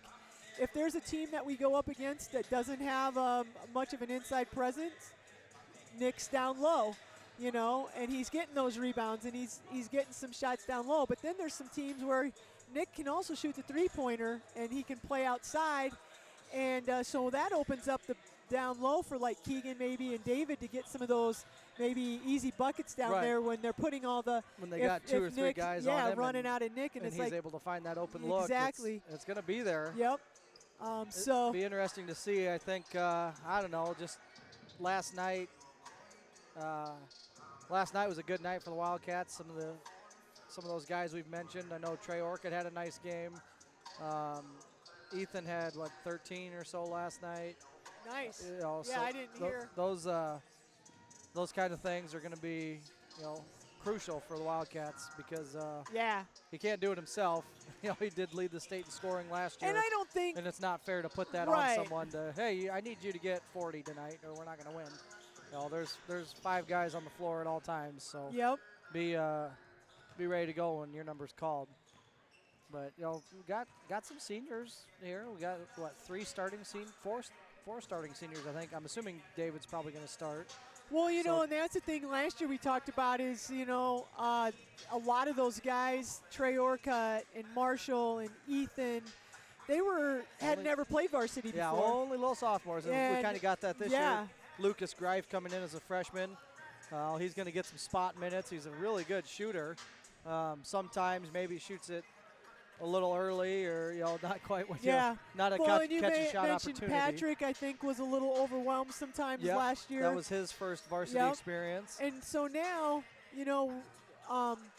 we're going to miss some of those, like we talked about Trey's energy that he brings and stuff like that. But hopefully the rest of these guys now have matured and gotten another year, gotten a little stronger. They've went through a track season. They've went through a football season, baseball season, and just getting stronger and more confident in their abilities. Right. Getting ready to be the man. Exactly. That's tough to teach. You got to just learn that by experience. Yep. We got about 4 minutes here. May want to give a shout out here to Next Bank. One more shout out before we get started here. Next Bank represents a new approach to banking, expanded services, more technology, increased personal attention. If you want to take your banking to the next level, Next Bank is for you. Next Bank is proud to sponsor Central City Sports, member FDIC, equal housing lender. I just always like to, at least once during the night, just kind of let people know, besides being our sole sponsor for our Wildcat broadcast, they also help support a local movie night sponsor during the summer. They do donations to the PTO, Children in Need Fund. They provide us with lunch at least once or twice a year, which we appreciate. They do all of the printing for our programs. They help with homecoming. They do help support post-prom, fine arts boosters, the robotics team, their yearbook sponsor, and they help support the mental health and community resources night. So they just do a really more than just the sole sponsor for the Wildcat Cast. They do a lot for Central City School, and we love having them a partner, being a partner. Yeah, it's nice having them 2 blocks away, that's for sure. So anyway, just wanted to take an opportunity to talk about that. And about 2 minutes here till 2 minutes out again. A lot of black, red, and white out there. Marquette's going to be in red unis with white numbers with black trim, and they got a little white trim around their shorts there with a white waistband. The Wildcats are in white uniforms with red around their legs, and I can't see their tops because they got their black shooting shirts on. And so a lot of black, red, and white out here. And I think it'd be a great opportunity right here real quick, just kind of talking about how our athletes are involved in other sports. Coming off the football season, we ended up 1 game under 500. Maybe not the season's overall way we wanted it to end, but there were some entertaining games. The guys played hard, competed out there considering what we lost from last year's team. And I think want to really give a huge shout out to Keegan Kula, who finished defense, right? Yep, third team all defense, all state defense on third team. I'd rattle off all the all-district ones, but there's yeah, like 8 of them, but so I can't remember them All-State's all. pretty cool. Yeah, all-states, they don't hand those out very often. Really, I can only remember a couple of them over the history of our football program, and we've gotten 4 of them in the last 2 years. Yeah, so Keegan was third team All-State on defense, and then the cool one is Marshall Vandevet was as a junior. He was first team All-State as a kicker, and that's pretty neat. I'm just going to go out there and say we've never had that before. No. I did Trey. What did Trey last year?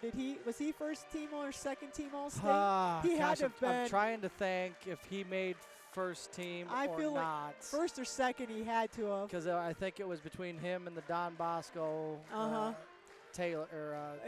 But I mean, I know he was there, and like you said. But that's pretty incredible. Marshall this year, if you didn't get a chance, he kicked a 40. It was officially a 42-yarder, wasn't it? Did they say, or 41? Think was it 41? Yeah, maybe 41. It was 1 yard past the record. Okay. Now he had a 39-yarder. Yeah, had one that was just under it. Yeah, and then I think it was 41-yard. He had a 41-yard field goal, and Marshall. That 39-yarder ended up being the difference in the game against Lansing Key this year. I'm not sure how many points he scored, because I know whenever we scored the majority of the time, we went with the extra point, and he didn't miss too many of those. No, he had a nice job, nice season kicking. If he can do half of that All-State performance in basketball, it's going to go a long ways. Yeah. And if he doesn't, we'll just say, you know what, he's a football player. So, Asa Berthel. Senior Trey Orcutt coming out here. Be one of the starters for the Wildcats, number 1. Berthel. Like the improvement I've seen out of Trey Orcutt. I had high expectations for him last year. Yeah. And that's probably not fair, because, again, that was his first real dose of varsity. So this year, there's no excuse. He's going to go out and he's going to kill it. I got him like first and second hour every day in PE, and I get to see it on a day-to-day basis. Also brings out Ethan Ty and Nick Reed for the Wildcats. And here comes Patrick Wade. And left over there is Keegan Kula waiting for his name, and those are your Wildcat starters. For Marquette Catholic, again, it's Asa Berthel, Jr., Carson Michaels, Jr., Nick Hager, Senior, Parker Mueller, Senior, and Matthew Brinker, 6'4", Senior. So they've got a 6'4" and a 6'1" guy, it says out there. So we'll see how this matches up here with the Wildcats lineup. So both teams have been introduced, and we will be getting ready here for the jump ball. Again, for the Wildcats, I think you mentioned it, it's Ethan Ty, Patrick Wade, Keegan Kula, Trey Orcutt, Nick Reed. Nick's going to be doing the jumping against Parker Mueller, 6'1", versus, what's Nick listed? 6'7"? 6'7" in the playbook. Maybe 6'8" by now. I don't know. I still think he's growing, man. He's still growing, so it's hard to tell. It's crazy. Plays like he's 7 foot. How about we say that? And so he gets that easily. Back to Keegan Kula. Over to Patrick Wade. Wade's going to bring it across the timeline. Now we got the point guard with it, Trey Orcutt. Oh, and a long pass, which kind of was stolen for about a second as his momentum took him out of bounds. By Michaels, but then he stepped out of bounds. All right, Wildcats get it back here. 10 seconds in. Trey Orcutt surveying the floor. Looks like we're going to see a 2-3 zone, which is, I feel like that's going to help us. Patrick Wade's got it now, top of the key. Actually, it looks like it's a box and one. It's a box and okay, there it is. So we know we've seen this before. Yep. Shouldn't be anything new. There's a nice seal by Nick Reed, and there's the first 2 points of the game. So nice job getting that box to move, and it allowed Nick to post up the much shorter defender Assist and to Keegan go finish. Kula. So the Wildcats come out in a full court press. And steal by Ethan Ty. Nice job, Ethan Ty. Marquette gets it down to the baseline, but then a steal. Patrick Wade's got it here. They extend that box now. Keegan Kula's got it. Skip pass to Ethan Ty. There's a shot. It's in and out. Trey Orcutt kept it alive. And and Nick picked it up, and they're going to call, I think,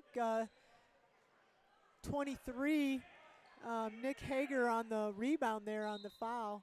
So Wildcats are inbounding it.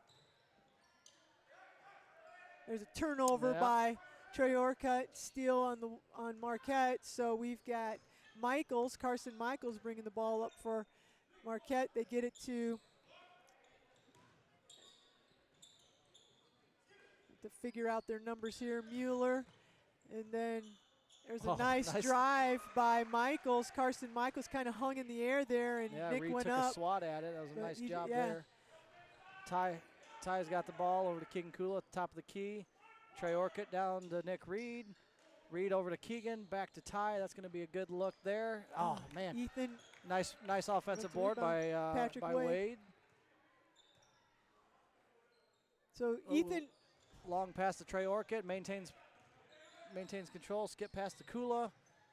Skip pass over to Ty, who puts it on the floor, goes in. That's not a reach. I thought it was a reach, but we'll take it. Yeah. Ethan Ty, as he's coming across the lane, they reached in and kind of poked it out. He was able to get it and then square up to the basket and get a nice shot there to make it 4-2. Looks like the Wildcats are going to be in a 2-3 zone on defense. And again, we've got Marquette here. And got Mueller, gets it into Michaels. Is that a 2-3 or I don't know.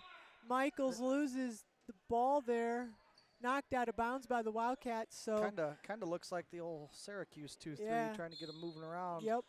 Who happens to be playing the Hawkeyes tonight. So not going to give you an update because I'm watching it when I get home. I don't want to know anything about it. No. So there's Carson Michaels. He's the go-to guy for the 6-foot junior. Yep. Wonder if that was his sister in the first game. Yeah. Keegan Kula down to Marshall. Yeah. Nick Reed's got it, top of the key. Ethan Ty. Good ball movement, good action by the Wildcats here. There's a good reach. We'll take that. Patrick Wade with the catch and trying to get inside. And number 13 there, I don't have their roster, but reached in again. And Berthel tried to get an easy one, but he's going to come out, and he's being replaced by Anderson. All right, looks like they got two guys on Reed. Ty's going to be open in the corner.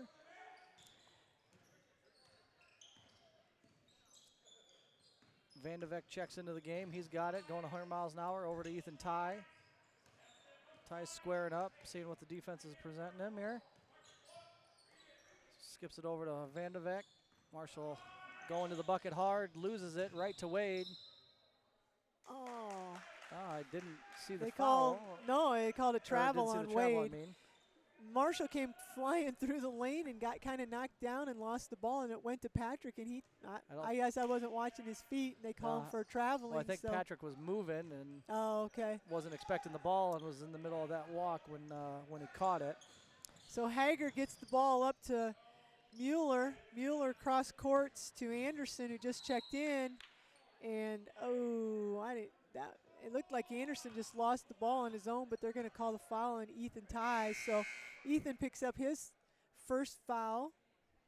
We're at 4-4 with 4:40 left in the first quarter. David Warrington checks in, gives Keegan a breather. Yep. So Orcutt and Kula, two starters out on the bench. Anderson to Michaels. Michaels gets it inside, and it's knocked away by the Wildcats, and Ethan Ty decides to pull it back out. There's Wade, who's going to take it in. Nice mood, but he kind of was out of control. And then Patrick goes up for his own offensive rebound, and he gets fouled. And you don't see. He kind of got tripped up or something. He kind of looked a little awkward. He threw his shot up. It was a nice aggressive move to the basket. So entry pass to Reed, gets it to Vandevek in the corner. Marshall is looking fast out there for a kicker. He is. David Warrington goes up. Get that in there. There it is, Cars. Woo! David Warrington off the bench. 15 seconds later is getting an and one look here. Yep. Nice job, Marshall. I mean, dude's quick. There's he no is. other way He's to describe looking a it. lot more confident with his ball handling. Yeah. He's cut through some gaps that I wouldn't I'd like to see him just pull up for a little shot right in front of the rim instead of taking it up. But made the nice cut when the defense clapped. He kicked it over to Warrington. Warrington misses, but Reed gets the rebound. Reed doesn't touch the ball here in a couple possessions, and he's going to the bucket. Ooh, I'd say he's gotten fouled twice. There it is. Called it on the third one. Brinker blocked him from behind, and they didn't call anything, and Nick got his own rebound, and then they did call the foul. That time, I think, was on 41. Oh, they got Brinker again, and that time, though, I thought on the second one it was number 23 who got him. But anyway, foul on Brinker. Nick misses the free throw. So, yeah, they're 6-4. Are you sure he's got two? Because the board's only saying one here. No. He just has one. Oh, I thought he should have been called for the foul on the first on that rebound. So anyway, Nick goes to the line, misses his first one, gets his second one to drop. I will say he struggled from the free throw line last game, but he was like 80 whatever. Yeah. There's a nice pressure by the Wildcats. Ball thrown out of bounds. Thrown out of bounds by Carson Michaels, who was, I think, looking for a reverse. The press is kind of hurt him that time anyway. Hurt the Mohawks, so the Wildcats will have possession again. And there's Marshall from the corner. That was a catch and shoot, wasn't it? They called a foul. That's too bad because Marshall knocks the three down in the corner. He must be. Could have expanded that Wildcat lead to 6, but they must have called a little hop in there that we couldn't see. You got to establish that pivot foot. Yep. So they're staying back in the press, and the Marquette gives it to Michaels, who takes it coast to coast and is blocked or knocked out. Let's get a dunk. Put him on a post. Oh, and they're going to call the foul on Anderson there. I was just going to say, with 3:52 left, it's 7-4. Wildcats are up, and Marquette's already got 6 fouls. So that's huge as far as in the first half. Obviously, 5 just picked up his. Jake Anderson has 2 fouls. First half, it's first quarter with 4 minutes to go in the first quarter. And we're shooting free throws for the rest. 10 minutes? Yeah. 12 minutes. 12 minutes, yeah. So we'll see here. All right, Orchid's got the ball over to Ty.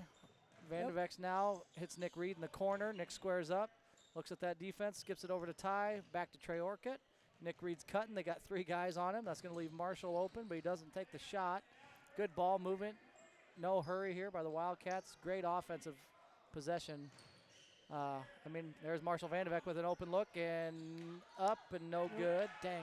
Rebound he by. Made that one he traveled on. Didn't make that one, but. Rebound by Mohawks, and they get it to Michaels. Carson Michaels takes it, dribbles, pulls up for a nice jump shot there, probably about 15-footer. Nice shot for him. I think he's got all their points. He does. He's got 6 of their 6 points. So Marshall Vanderveck makes a pass over to Ethan Ty, and he sees a cutting Trey Orchid, tries to get it down to him, but nice play there by the Mohawks, and got a hand on that entry pass down low and tipped it out of bounds. So Orchid's going to pass it in here. We got, who's back in? Keegan Kula just came back in for the Wildcats. We've got our big lineup in. We've got David, Nick, and Keegan. Entry pass to Nick Reed, puts one dribble, power move, and it's good. That's a well-designed play there to get that extra defender on his back. And there's a nice tip by Ethan Ty. I thought he was going to get his second foul there. I did too, but he's got to get himself under control. Getting a steal. There's a steal by Trey Orchid up to Ethan Ty. Oh, Ethan kind of took off about a half a step too soon and just kind of hit the bottom of the rim. We're a little helter-skelter here. Tip by Nick Reed, but they're going to break the press. Hey, Keegan Kula. Keegan Kula with the charge. 245-pound All-State defensive lineman made a little flopsy on that play, but that could be a point of emphasis in college. It's not here. Yeah. You don't tell me that kid's going to knock Keegan Kula down. So Matthew Brinker gets his second foul, and he's their big guy, one of their big guys. So timeout here. I'm assuming it was by Marquette. So Marquette's in foul trouble here, bad. 7 fouls. Jake Anderson has 2. I'm going to try to figure out here. Matt Brinker has 2. And they've got a couple other spread around there. But they've got Carson Michaels is there. It's Carson Michaels right 6. Wildcats 9. Nick so far has got 5 points. I would be trying to do whatever, if I'm our Wildcats right now and I know Nick shoots a 86% free throw, I am dribbling at him. I'm doing anything I can to get him open, to get the ball in his hands, and we're going to keep pushing those fouls because he's the biggest guy on the floor. And offensively, we're not doing anything wrong, but let's get some easy buckets. We're shooting free throws forever. So let's take advantage of that. You got well, an and Marquette doesn't have a deep. Keegan Kula is still walking off that charge call. He got ran over. Just laying it on thick down there. Yeah. Give me a break. I've seen that kid get hit by a truck. Yeah. He's not hurt from that basketball play. So they're picking Nick up full court, and they're still in their box and one. Trey Orcutt splits it to David Warrington in the corner. Long shot off the iron. Offensive board by Ethan Ty over to Kula. He's really looking for Reed. We get it to him, double teamed. And off the back of the iron. Oh, that should be a Wildcat ball. No, I think Keegan knocked that out. All right. Yeah. Nick just off a little bit there. Yep, 3 guys collapsed on him. Yep. I wish I was tall enough to have 3 guys guard me and still be able to go get the shot off. So the full court press is still in play here, and Marquette's got it over the floor, and they've got a couple new guys in, and they get it into Brinker, and Brinker finishes it there. So finally another Mohawk. Somebody scored other than Michaels. Oh, there's a reach. I mean, that's you've got 7 fouls, and there's number 13. Because now that puts Trey Orcutt at the free throw line, and he didn't even have to do anything. Berthel's got 2. I mean, that's fine to go for a steal if you're not in foul trouble. But if you're 45 feet away from the basket and he's not a threat there. Move your feet, you know. Don't get a stupid flat reach foul. Stood out there and reached. Those are the worst fouls. Not the worst foul, but that's a bad foul. Yeah, it was only off by that opposite end foul that you love so much. Yeah, but that's a pretty bad foul. Yeah, that's the worst. That's so Trey hits his first free throw. And that's why it's the worst right there. You're putting Trey up there, shooting easy buckets, and he goes 1 for 2 from the free throw line, but no time came off the clock. Yeah. You didn't give your chance to do anything. You just went up and got a foul. So there's the Mohawks do a nice job of breaking the press, and Brinker had a good look there, but he just left it short, and Nick with the rebound. Reed makes a pass to Ethan Ty in the corner. Ty dribbles around, gets it to Trey Orcutt. Still in that box and one look. Skip pass over to Kula, back to Ty. Wide open top of the key 3, no good. And Orcutt's got it. Over to Patrick Wade, splits the defense. That was a nice play there. Back to Ethan Ty. You better take that shot.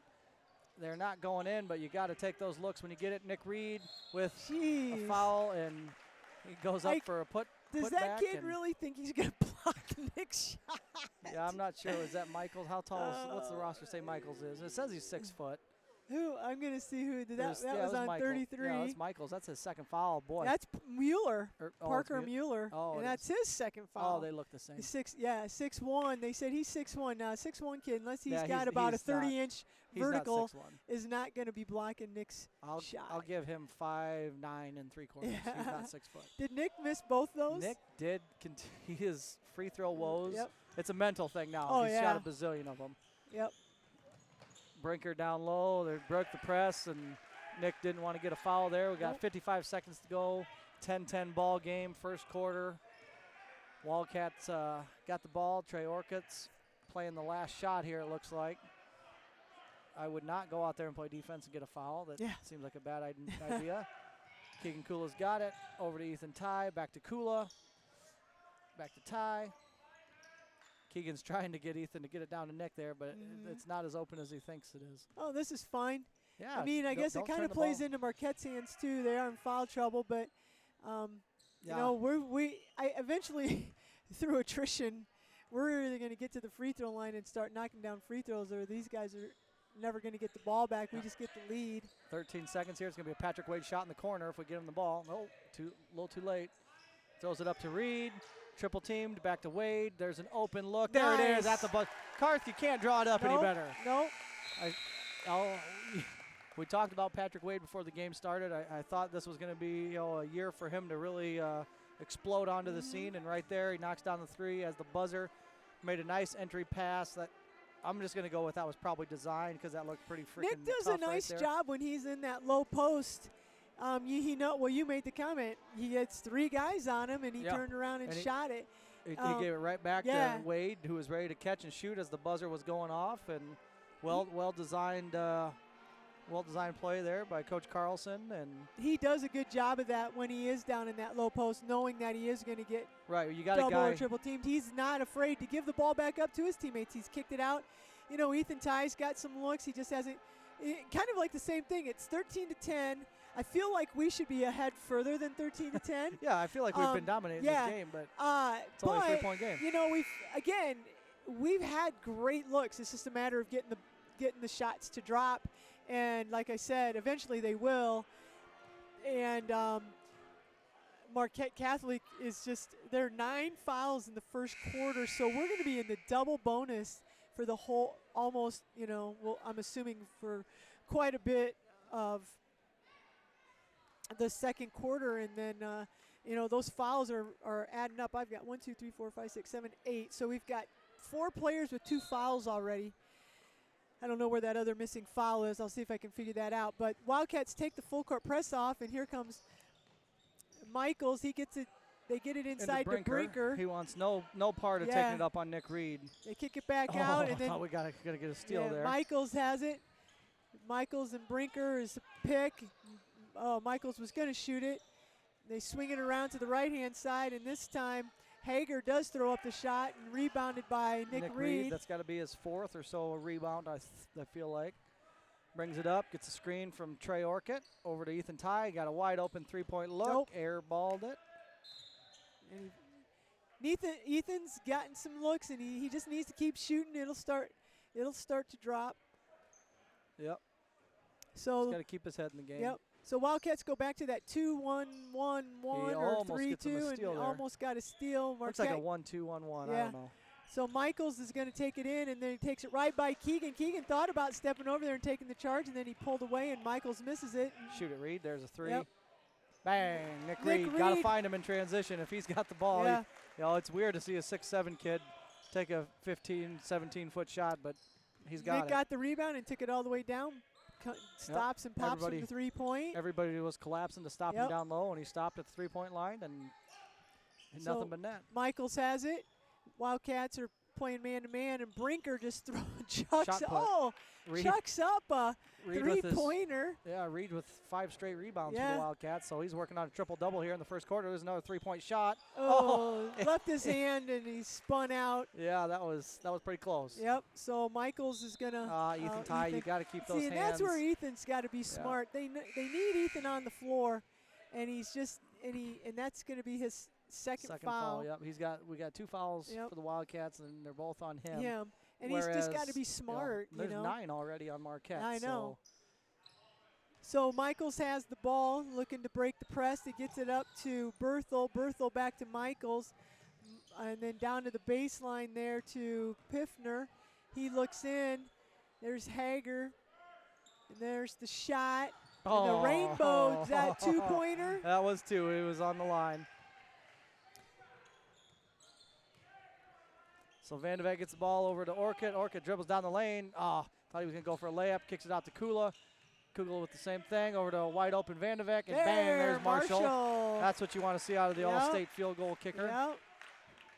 That time he spotted up and they hit him and they didn't call him for travel. He was able to just catch and shoot. There's a kick by Trey on that full court press. Trey Orcutt getting up in the face there. Was that Brinker down there? And Brinker tried to make a bounce pass and Trey booted it. I think I like that defense. It's Michaels.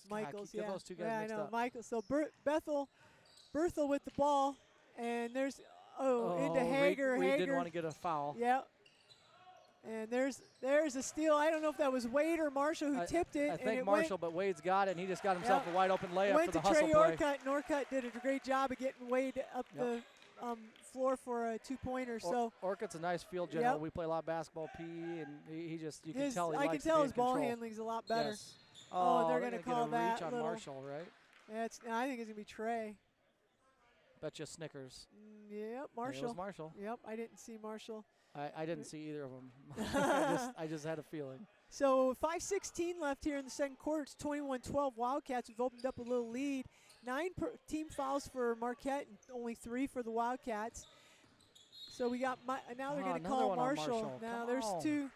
You got to move your feet. They're calling some of that hand checking and at least we just got to move your feet. Those are lazy fouls. I haven't paid attention if we come out of our 2-3 zone, and I don't know why we're getting fouls way out. Whoa. Nick Reed. Nick was kind of playing man-to-man there and tripped over Keegan's size 17 shoes. Yeah, size 17 shoe there and fell, and then Keegan got called for the block. So Keegan picked up. So just like that now, all of a sudden the Wildcats are kind of where it's 5-9 now. And there's a shot from the corner by Michaels. Trey with the rebound. Yeah, Orchid was there and able to pull in the long rebound. Nick Reed's got it. Right down the lane. Somebody's got to get in front of him. Oh, misses it. Should have used the backboard right there. He just kind of tried to put it over the front of the rim. Knocked out of bounds by Marquette. So the Wildcats looks like they're going to stay on the offense. That was Nick Reed splitting the defense right between 4 defenders there.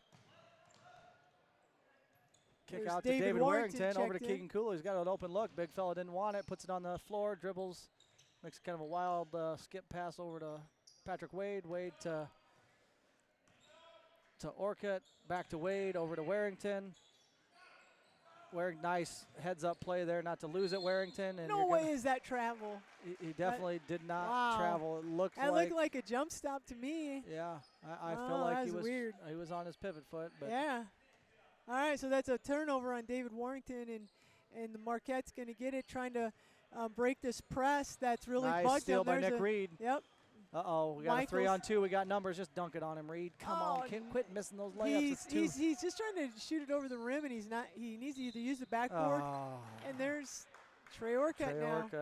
Well, I'm sure the coach was giving the officials an earful saying it's 9-1, so now it's 9-6. Well, it was 9-1 because they were playing bad defense. Yeah, but Nick's got to finish on those against a team, that's just go hard. You got to go and you got to either have enough body control to tip it over or use the backboard. So there's a shot. Rebound by Warrington. Warrington's making the most of his numbers here. Yeah, he is. Nick Reed's got it up top of the key. 2 guys on him. Over to Trey Orchid. Orchid to Keegan in the corner. Back to a cutting Nick Reed. And there's a foul. Ooh. That one was tough. Nick got the ball a little late and got underneath the basket and got kind of rejected by the basket. And then I don't know if it was on the rebound. So there's 13. That's his 3rd foul. Asa Berthel. I'm not sure how he says his name. Nick's going to go and knocks it down. There's his first free throw. And we're going to have Andrews back in the game. Anderson. Nick's going to shoot up his second. There we go. There's a couple there. Extends the lead out to 11 for the Wildcats. 23-12 with 3:53 to go left in the first half. They're still kind of trapping out of that, even in the half court. Brinker gets it, kind of just throws it up. Brinker. Yeah, Brinker knocks that down. So Wildcats are bringing it up here. I like this. I like when Reed brings the ball up and they're in the box 1 here. Yeah, it spreads things out. Get that defense wide, and somebody's going to have a look. Well, either Nick's going to be able to drive or they're going to be wide open. A 3-point attempt by Reed over 2 defenders and knocks it down, showing you why he's the leading scorer in the state. Oh, that was a weak one, Patrick. It seems like whoever is in the top of our press is not getting between their guy in the bucket and running along and getting those fouls. Because you saw Marshall get 2. Ethan has at least 1 from doing it, and there's Patrick Wade. So 5 fouls from the same silly mistake. Right. Like Carson Michaels is going to go to the free throw line, and just like that, it's 7 fouls for the Wildcats and 10 for team fouls for the Marquette Catholic. So Marquette Catholic's going to be in the bonus here. Brinker comes out here, so that leaves Michaels the only scorer out there. And really no size. There's not much size here. I would really expect the Wildcats to be able to work the ball for some good looks. Rebound Trey Orchid, and it's going to be a timeout. Wildcats call a quick timeout here with 3:10 left. All right, we'll get a quick comment here from Next Bank. Next Bank combines the values of locally owned, independent Eastern Iowa Community Bank with expanded services and latest technology to meet our customers' fast-moving lifestyle. Bank on your success with Next Bank, member FDIC, equal housing lender.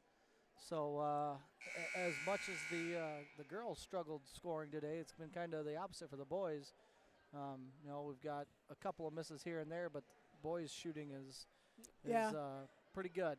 You know, Yeah. the girls were doing all the work and just couldn't get it to Right. fall. And The guys are. you know, But there's even, I'm sure Coach Carlson, we're still waiting. Ethan's got a 2-pointer, still waiting for him to hit that 3-point shot because I will say, they're kind I of. think he hit 2 last night. Yeah. So. He's had some good. Only the one shot was the air ball, but Right. he had 2 that As- were. right. One was half in, and the other one just kind of rolled around Yeah. the rim. Nick Reed had the ball over to Trey Orcutt. Patrick Wade's got it in the corner, dribbles out to the wing. Nice little movement there to get Trey Orcutt the ball. He loses it going down the lane, but Marshall Vandeveck gets it and then travels again. That's second travel call on Marshall. But I will say one of the reasons Marquette gets fouls is because they're reaching all the time. they do reach every And time the so- ball gets put in front of them. Yeah, so that's kind of a bad habit to get into because it's going to, Yeah, maybe- you got 10 fouls already. Yeah. So Anderson's going to take the shot and Yeah. miss. And it's Another gonna be- rebound by Nick Reed. Yep. That's got to be pushing 10 for him. I know I counted 5 in a I row. should have been keeping rebounds. Yeah, you should have. What the heck are you Dang. doing over here, Carth? Well, There's a keeping- 3-point shot by Reed. keeping and points. That's a nice luxury to have. Man, that was tough. So that's his, third 3? Yep, 3 threes so far for Nick. I think he's 3 for 4 from downtown in the first half. Wildcats. I'm just keeping track of makes. Yeah. I think he's only missed 1, so it's easy to keep track of the misses. There's another Reed rebound. Wild shot off the backboard. It kind of fell into his hands. He didn't even have to move. There's another 3 for Reed. Nope. Misses it. He didn't have that Yep. one. You could tell when he went up, it didn't have control of it. Yep. Thought my daughter was going to get run over there. She's started to walk into the gym as 3 high school girls about ran her over. Boys. Or, no, sorry, high school boys. So we got Marquette bringing it up. Michaels gets it over to Anderson. Anderson down to Oh. Hager. Then Michaels has it again. Hager's in the ground in the lane. It's about Michaels just 14 kind of. seconds in the lane there. Yeah. Yeah. But that's all right. Karma. Anderson We got the tries ball to back. save it, but he's out of bounds. So Well, he sat in the lane for Yeah. about 12 seconds. Michael's so. really, when you're down like this and you've got Brinkers out of the game right now, I feel like Marquette's impatient on offense. Run the ball. I Yeah. mean, the Wildcats do a great job of being patient on offense. Oh, nice. Oh, nice pass by Nick Reed down to David Oh, Warrington and just David's not able to finish. rolls it. What's that? I don't know. That Marquette kid that was like, let it go out of bounds and it ended oh, up it being was- tipped by his teammate. yeah. And he's like, you got to be kidding me. All right, Patrick Wade throws it out to Marshall Vandeveck, and there's another reach, but we're not going to call that one. Yeah. And Wade's got it in the corner now. Dribbles out. Ooh, there's a nice steal anticipated by play by Michaels. Michaels. Trey And Orcutt making the Trey- smart move yep. there and just letting him get the rebound. All right, it's 29-17 Wildcats. A minute to go here in the first half. Trey Orcutt's got it. Keegan Kula's waiting to get back in.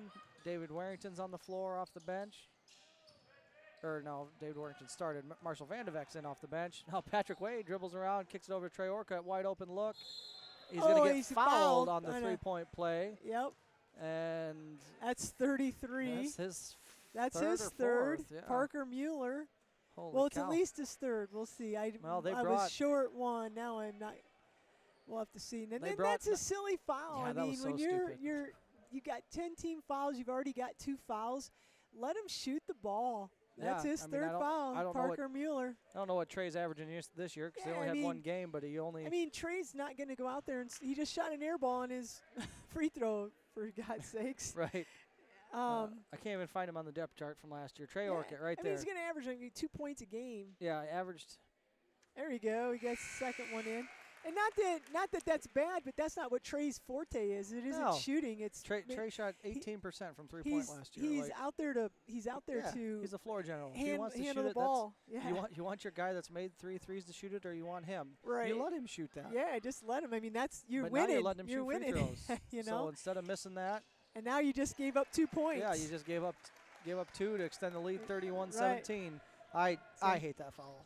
Yeah, that's a would drive me terrible nuts as a foul. That's a coach. terrible foul. So, Wildcats are still in their man-to-man, and like we talked about, Michaels he wants to shoot it, and Yeah, he got a he's- nice little back I to mean, the basket, they made a got move. 19 points. He's probably got He's about got 10. 2, 4, 6, 10 points. So Brinker's there's- got the other other probably 6, 7 or 6. Yeah. and then one other guy. So Wildcats are going to hold it for the last shot here. We got less than 20 seconds left. Oh, nice crossover, by Trey over to Warrington. Warrington and Nick Reed. See what Nick Reed can do one-on-one here. 9 seconds to go. Over to Patrick Wade in the corner. There's a nice screen by Kula. They switched on it. Reed throws it up over 2 and knocks it down.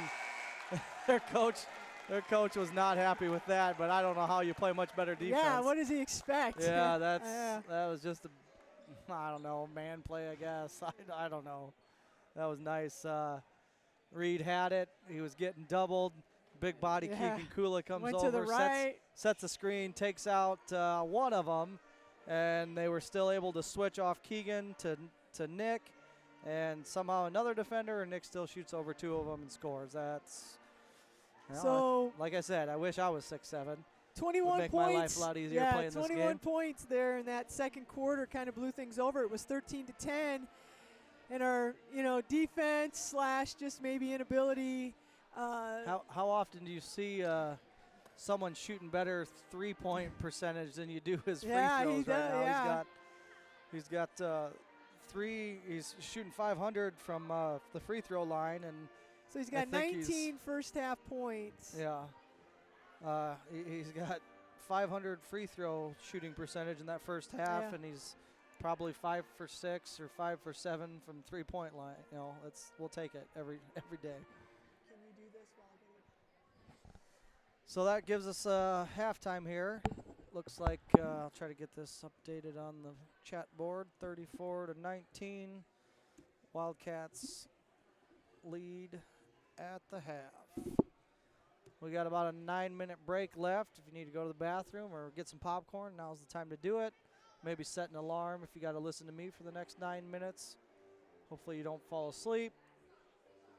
But pretty nice. Pretty nice first half by the Wildcats. Try to get through McCarthy's chicken scratch here. Marshall hit a 3. I believe the assist was from Keegan Kula.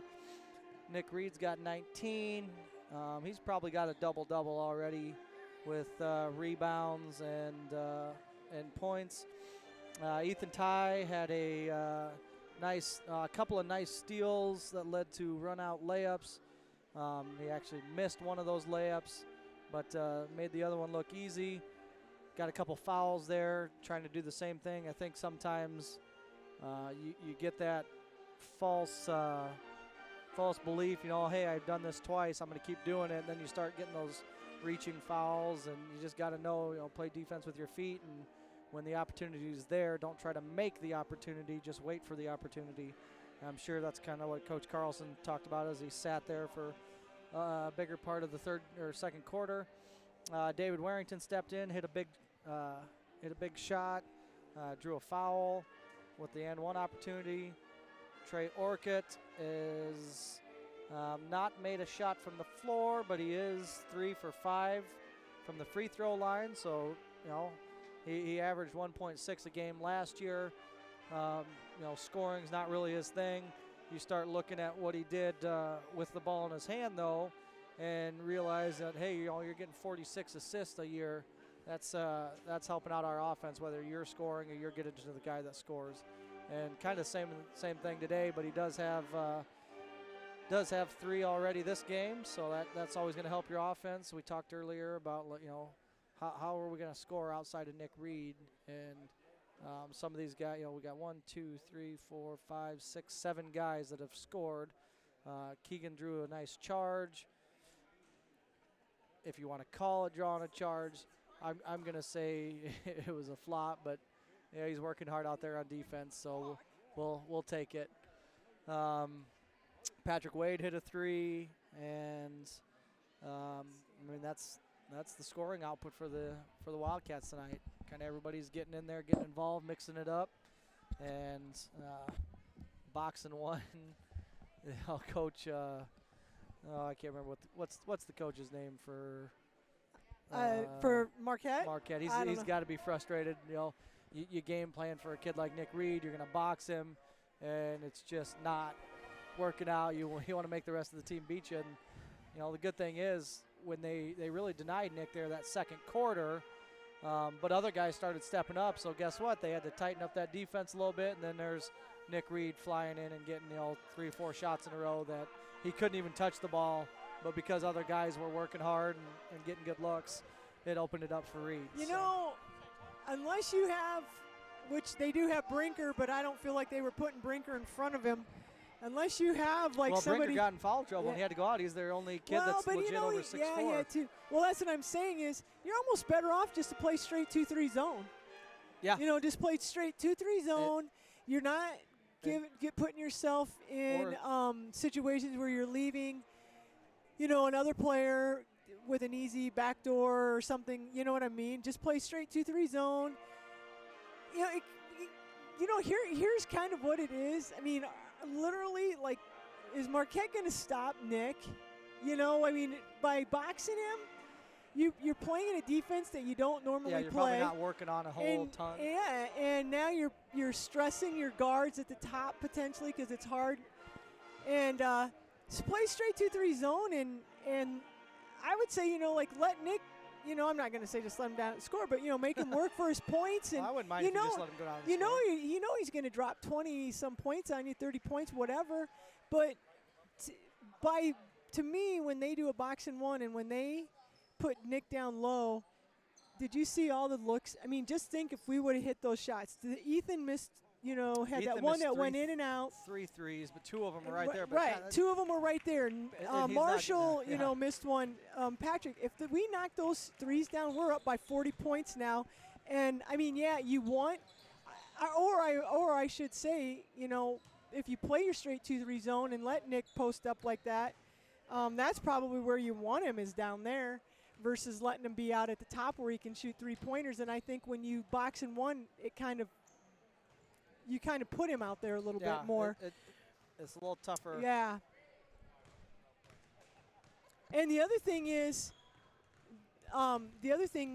with your box and one, when Nick comes out and brings the ball down the floor, you can't box and one a person with the ball. Yeah, that's So now you're playing man-to-man, and then you've got 4 in the lane, and that just allows – and I will say our guys do a great job of spacing and getting out on the wings and moving the ball. We're playing an athletic team with some size right now.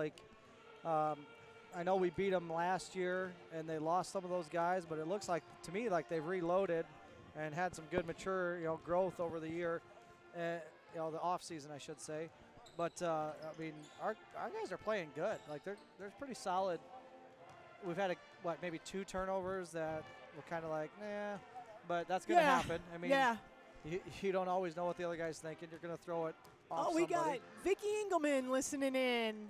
We got enjoying the broadcast. Thanks, Vicky, for listening. We appreciate that. Hopefully other people I know sometimes say they listen, but they don't like to let us know they're out there. They're too shy, but we do appreciate you listening in, and hopefully people enjoy the broadcast. I know we enjoy doing it. My wife's listening in, so she can probably correct me on all the stupid things that come out of my mouth during this game. But what else is new? She's been doing it for 10 years already, so why not? You guys have been married 10 years. I don't know, somewhere around there.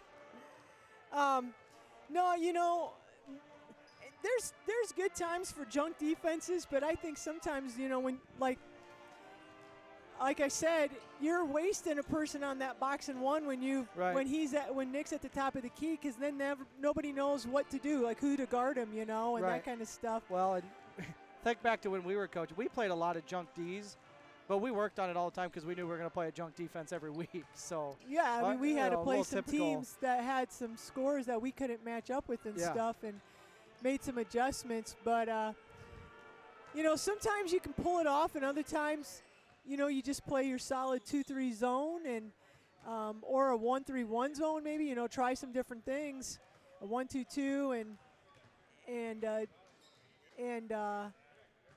see what happens. But I do like the way our guys, they do really a nice job of moving the ball around and that kind of stuff. Yeah, much much stronger with the ball this year.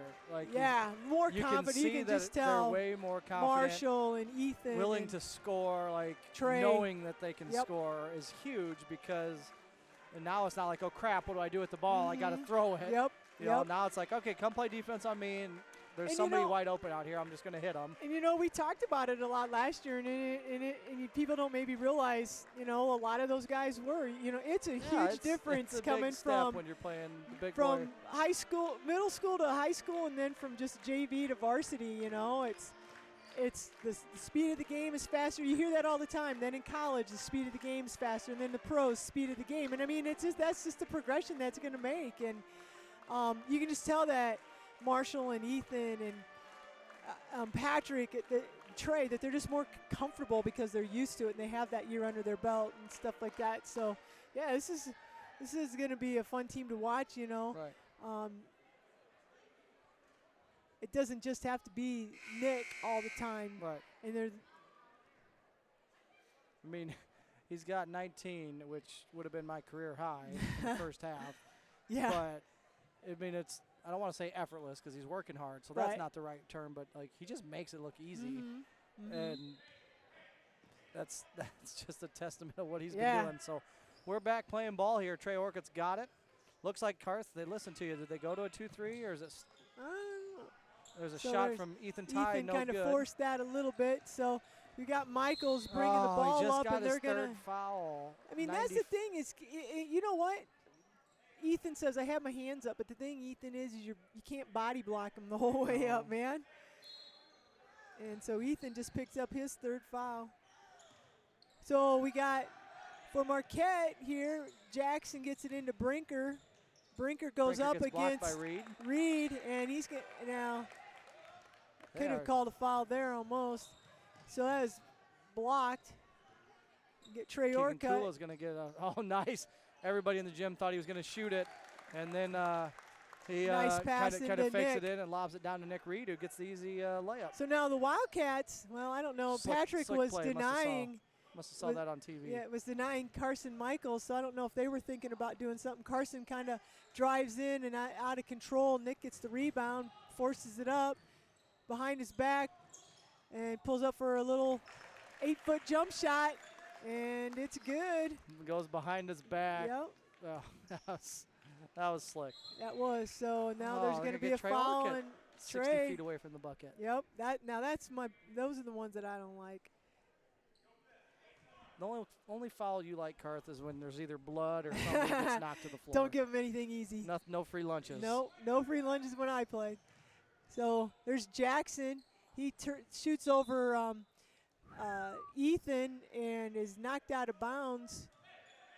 Uh-oh, going to get a full court press. They got 3 guys right here by Nick. We got to have something right over the top. Yeah, I don't know there's Ethan coming back. Oh, that's knocked out of bounds by Asa Berthel.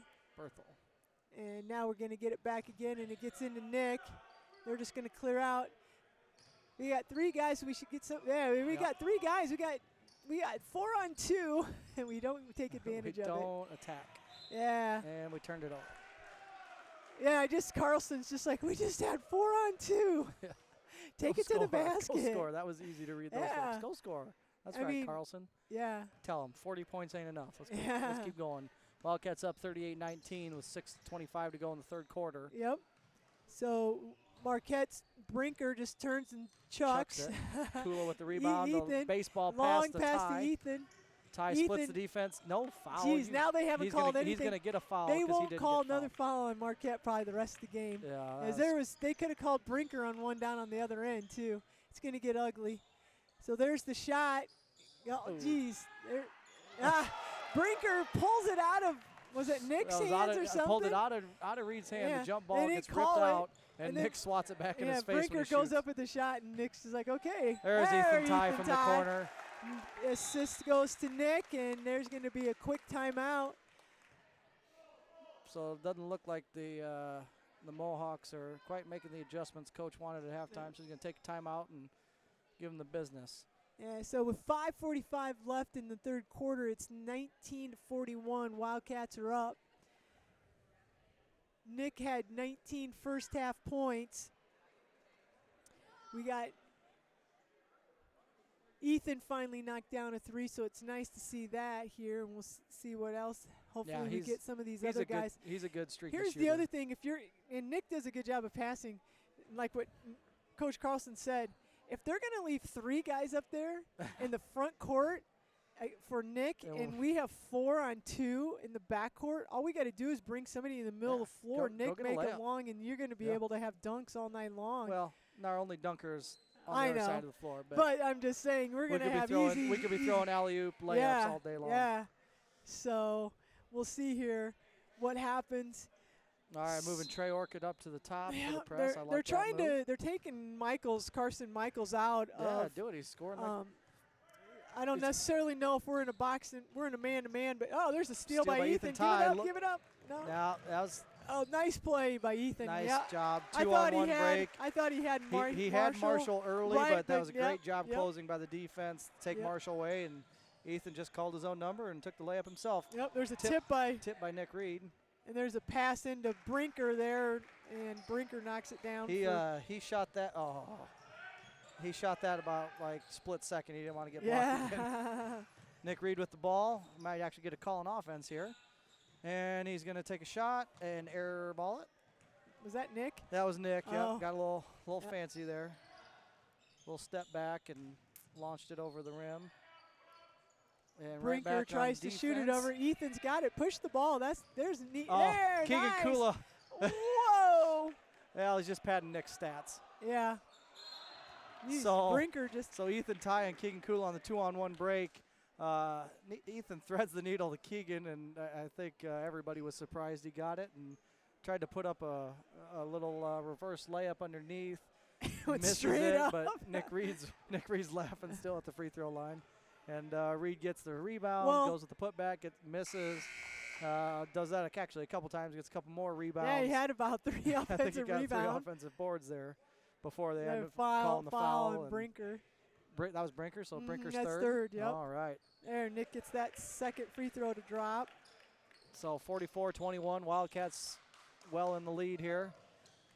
Marquette brings it up into the front court. They get it to. Holy moly. Oh, whoa, they give that to Berthel, and he throws up. Is that a 3? I think so. So Berthel. All right, Trey Orchid splits the defense. Nice job there. We're running. Ethan Ty's got it. Top of the key. Mohawks getting way out here on defense. Marshall splits the lane, splits the defender, nice gets fouled. move by Marshall. Yeah, that was I don't know. I don't watch enough NBA, but somebody has to do that. That was a nice job there. There's Brinker. Brinker again. Just picked up his 4th. That's tough. He's their athletic big man. Yep. Hasn't been a huge scoring threat, but he's a good rebounder. He's their 8 big points. guy inside for sure. He's got 8 of the 24. I would think, he's coming out now for number 33 is coming in. I can't remember what his name is. Mueller. He's got 2 fouls. He's got 3 fouls also, so these two both have 3. Mueller's the 3-point fouler. Nightmare when you have 6'7" athlete down there. Marshall just couldn't get those to drop. Oh, Trey, that's the foul we both don't like. That's the worst foul in the game of basketball. And the offensive team draws a foul. Feet away from your own basket. Yeah. Why are you fouling? I think I witnessed you throw freshmen in off the bench when that happens. Oh, I hate that. Didn't even let them check in. You just tossed them. Yeah, I hate that. So Marquette's going to get it. Wildcats are still in the full court press. Michaels has the ball. He's going to get it up in front court. Ethan. He's out of bounds. That's a travel. That's going to be they're calling him out of bounds. They could have called a travel there too. He really forced that, and Ethan did a good job of moving his feet that time. So we got 4:03, 24-44. Wildcats are up. Reed's got the ball with 3 guys on him. And right now, somebody's got to come up. Nobody's coming up to get it. The problem gets over to Marshall. He looked at David a second too late. Yep. Kicks it over to Ty. There's Trey Orchid in the corner. Oh, nice little display of dribble in there. Gets it over to Marshall. Marshall wants to get the skip pass. Gets picked off. Now we're running the other way. No fouls, Ethan. See, now that's a foul that I don't like. No official was underneath the basket. Every official was trailing that.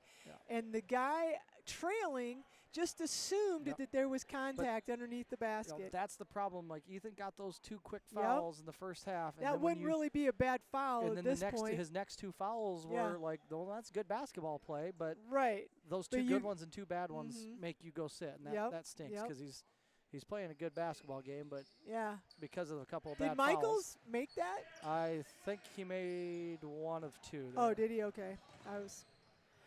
All right, so the Wildcats are back in the offense here. Nick Reed's got the ball, 2 guys on him. Good movement here by the Wildcats, trying to get open.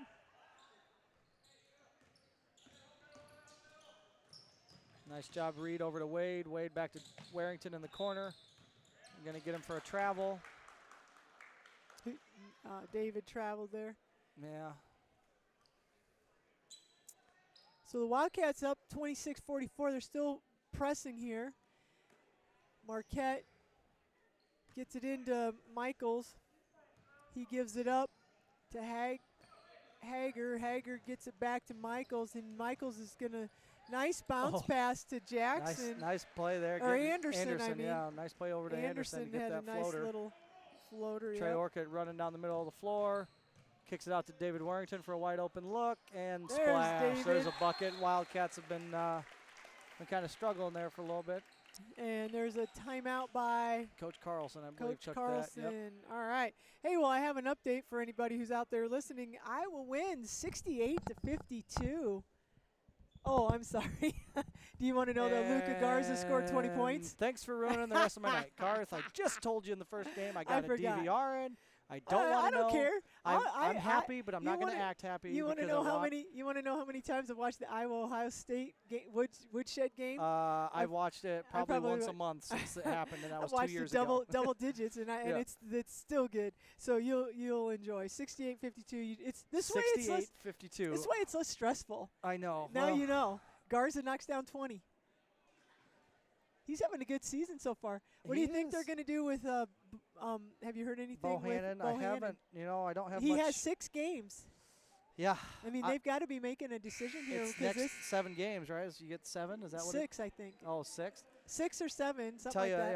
I watched, and I don't know how much of it was me, but what I saw. They did 3 in Las Vegas. When they played that Las Vegas and they had the 2 back-to-back games, he did not play much that second game. When he has a break, and he had a big game. He had one of his best minutes, offensive. And then the next day he I'm assuming wasn't able to put a lot of minutes. Right. To me, that's a red shirt. Yep. Get him out. Like the kid's good. Yeah. You return everybody else. Everybody's coming back next year. Yep. Well, that's a travel. Yeah. Crowd saw it too, but. So we got 2:35 left here in the third period. 47-28. Marquette launches up a 3. Gets his own rebound and with a wild layup and misses. Yeah, Berthel got his own rebound, tried to reverse layup, misses. Should be getting a foul here. He hit him 3 times. Wade got the rebound. Oh, and they're saying that it was off. It was Anderson off Nick. knocked it out, and Nick touched it last. So Marquette's going to get the ball back. Yep, Keegan's like, what is going on? Yeah. It was a kind of I don't want to say a lazy bounce pass. Just didn't have enough on it. So we've got Pfeiffer, I guess, maybe. There's out of control. Yeah, play. out of control. How was it nice? Mueller gets it. Boy. Just hucking. Berthel just chucks it, and they got an offensive shot there by Anderson, and finally Nick gets the rebound.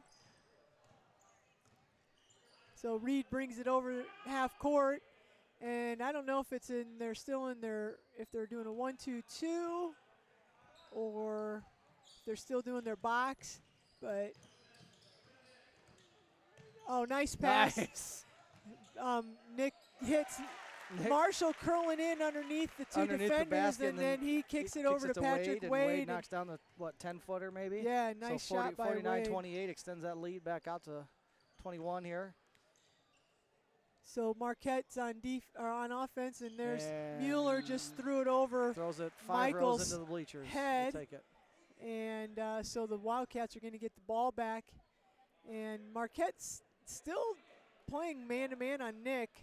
I don't know if they're overall man-to-man here. Marshall gets it. A little out of control, gets himself back under control. It's not all man-to-man. You got 2 guys they're still down doing here their in the lane. box. Yeah. Marshall kind of drives down the lane, throws up a crazy shot. It's no good. Marquette gets it. Michaels is bringing the ball up. Michaels gonna, whoa. That was a nice. It's NBA. He took a couple extra steps, and Here comes Nick Reed. We got a 4-on-2 break. Nick Collapse should have on given him that and- one up that time. Yeah, I think he wanted to, but then the guy he was going to pass to ended up cutting Yeah. across, and he couldn't get the ball across his body to get it to him, so he went up for the shot and draws a foul. So it's all right. He needs to get some free throw confidence here. So in they just a game when you're called up that 21. out. Well, that's a good time to do it. Jake Anderson picks up that foul. That's his third foul. So Nick, Buries that first one, makes it 50-28.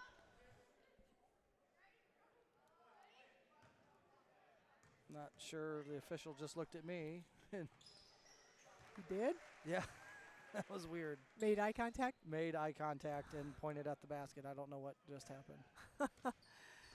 Maybe you think he was looking at you. Well, I don't So know what else he was Marquette's looking got at. the ball on offense. Wildcats are still in. There's man-to-man.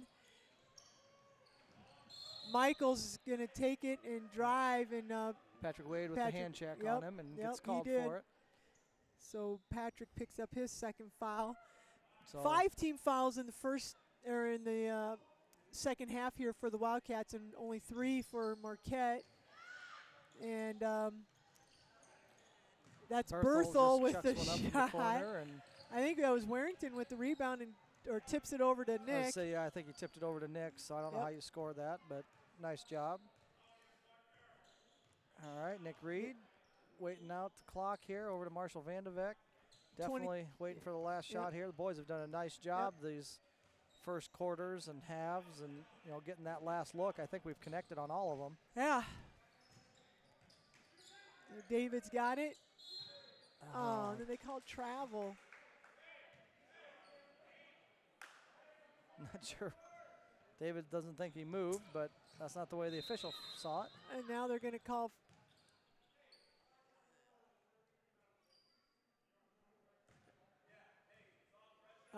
Something with the clock. I wonder if Vaughn started it or didn't stop it at some point. So I think they're going back and having him put more time back on the clock here. Marquette's got the ball. And we are in the third quarter. It's 20, not 82 seconds.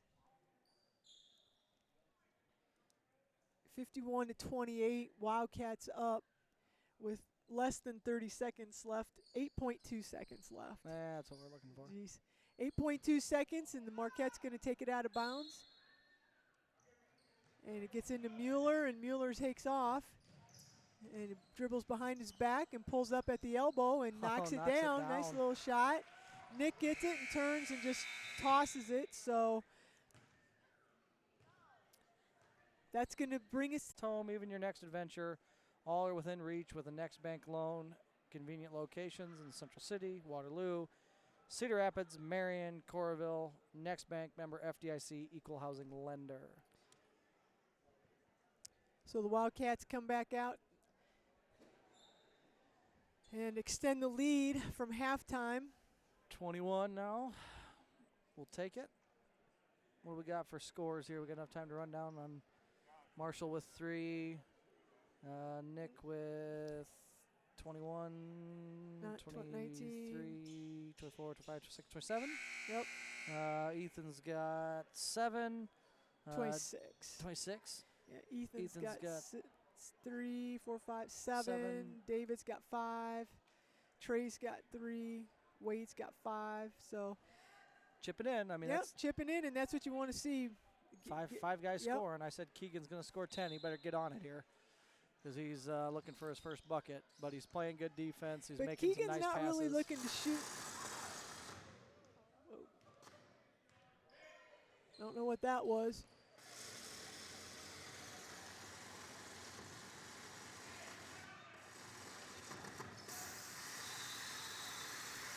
We got some technical difficulties going here with the sound system. Okay. Don't know what that was all about. So Stoppage of the game here. We got 7:42 maybe left. It's 30-51. And I don't know what they're going to do here. They're going to go turn the sound system off in the closet. Yeah. Just So bypass it. Wildcats are on defense here. The Marquette gets the ball in bounds, and they're moving the ball around outside. Mueller hands off to Michaels. Michaels at the top of the key. He goes to his left, one dribble, three-pointer, no good. And tipped out by Ethan or Keegan, couldn't tell which. And then Nick comes up with it. So Nick's bringing it up into the front court, being defended by Mueller. I don't think. And there's going to be a 5-second call, huh? wow. These officials are coming up with some dandies here. So they called a 5-second. But I don't think we had the ball for 5 seconds. I know, no kidding, in the front court. I don't think he had it for 5 seconds. Yeah. All right, so Berthel's got the ball here for Marquette, and he turns the corner, Reed and he's going to go in front Reed of. wanted a block so bad there after the turnover. And Berthel goes up, and he throws it up there, and the foul is on Ethan. I think it's Keegan. on the Keegan. It was on the rebound, I believe, and yeah, no shooting foul. no shooting foul. Up 21, 7 to go in the game. Yeah. Let's get through this with nobody getting hurt. Michaels wanted that to be a shooting foul because he shot it, but he didn't get that. No. And he's going in, and that He's time they're going to that call. shooting foul though. I think They're going to call Wade. Yep, his third or. Yep, that's his third. That is one thing that could hurt the Wildcats. Yep. We've got 7 guys playing here. Get into a little foul trouble with stuff. That'd be one way to. And you know, there's. Yeah, I'm a little surprised Brinker's not back in. I know at this point. Yeah, like bring him in. There's 4 fouls. There's 6 minutes to go. I mean, you've got him and Mueller. I guess unless you think Mueller's doing something for you. There's a miss on that free throw. Oh, Nick goes to get the rebound, and it goes right out of his hands, and cuts that lead down to 18. Ethan Ty's got it here. Over to Trey Orcutt. Marquette extends that defense. Trey goes right around 2 of them and goes in for a layup. There's your problem with extending your zone, Carth. Yeah. If you're thinking score like we talked about, and Trey he dribbled through that giant gap in that defense. They're going to call Nick Reed and a foul for boxing him out too hard. Yeah. That's an odd call. I mean, it is. I've seen it, but.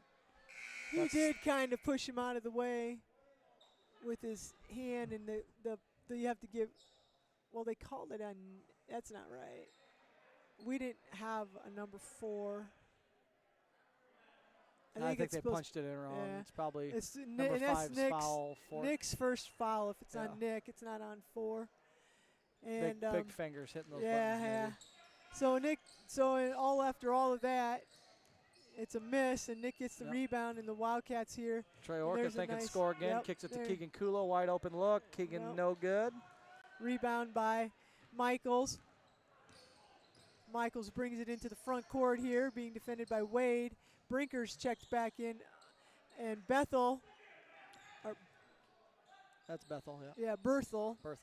And another rebound for Reed. Yep, they had a couple of looks at it, but weren't able to get anything to fall. So he's got to be getting close to 20 rebounds. There's a foul finally on Berthel. Call, That's his 4th. That's 4 fouls, 14 fouls on Marquette, 8 on the Wildcats for this half. So Trey Orcutt brings it into the front court. They're spread out. The Wildcats are spread out there. Berthel with a pickpocket. And wild layup, but makes it. He's going to get his 5th foul on this possession. Yeah. I'll tell you right now. Nick comes in to. There it is. Told you. He's playing out of control right now. Well, and he's reaching. He got 5 fouls. Every single one of them was on a reach, and he got 1 pick. You know what? Move your feet, play defense. And because more times than not, you're gonna get called for a foul, and that's just bad basketball, and especially when you got 4 fouls. Yeah, I mean, just think if it was a close game, you know. But I said it earlier at halftime when you weren't here. Like there's sometimes you can't really make opportunities. You can take advantage of an opportunity, but don't try to create an opportunity. Yeah, because that's how you're gonna get yourself in trouble. Yep. He did it 5 times tonight. Now he's sitting on the bench the rest of the game. Yeah. Skip pass over to Kua. Nice tip pass down to Keegan Wade. Back to able Keegan. Keegan, big fella, splitting the D. Running dudes over and gets the layup. Who's that? 33 knocked down. Yeah, that's Mueller. That's how you're not going to tell me Keegan didn't flop on that first one. Nick just Reed is with able the rebound to tip it to himself going back, there. Wildcat ball up 20. Nick brings it into the front court, checking things out here. He's going to attack the basket, goes right down the middle of the lane and misses. He's missed a lot of those. Gets his own rebound. Put back and a foul. We'll take it. Yep. So he knew what he was doing. Like, why make that first one when you can get a free throw opportunity, a bucket, and a rebound? So he made that basket. He did, yep. And this is going to be one. This would be a good opportunity. You know, you're up 35-57. There's about 4 minutes to go, maybe get down under 4 minutes, and I'd like to see, have a chance for Lucas to play, get Nick out. You don't want to. So, we talked about, who's going to support Nick. Yeah. 7 guys have played major minutes. We just got the freshman, or who did we just? No, we didn't get a freshman in. No. But we've been playing 7 deep, and all 7 of them are on the score chart right now. So. And that's how you that's your recipe to win games. So maybe it's not one person else being in double digits, but it's everybody contributing and not being afraid. Travel, come on. And the other thing is, too, what I like, and there's another offensive rebound. So there's 2 offensive looks for the Marquette.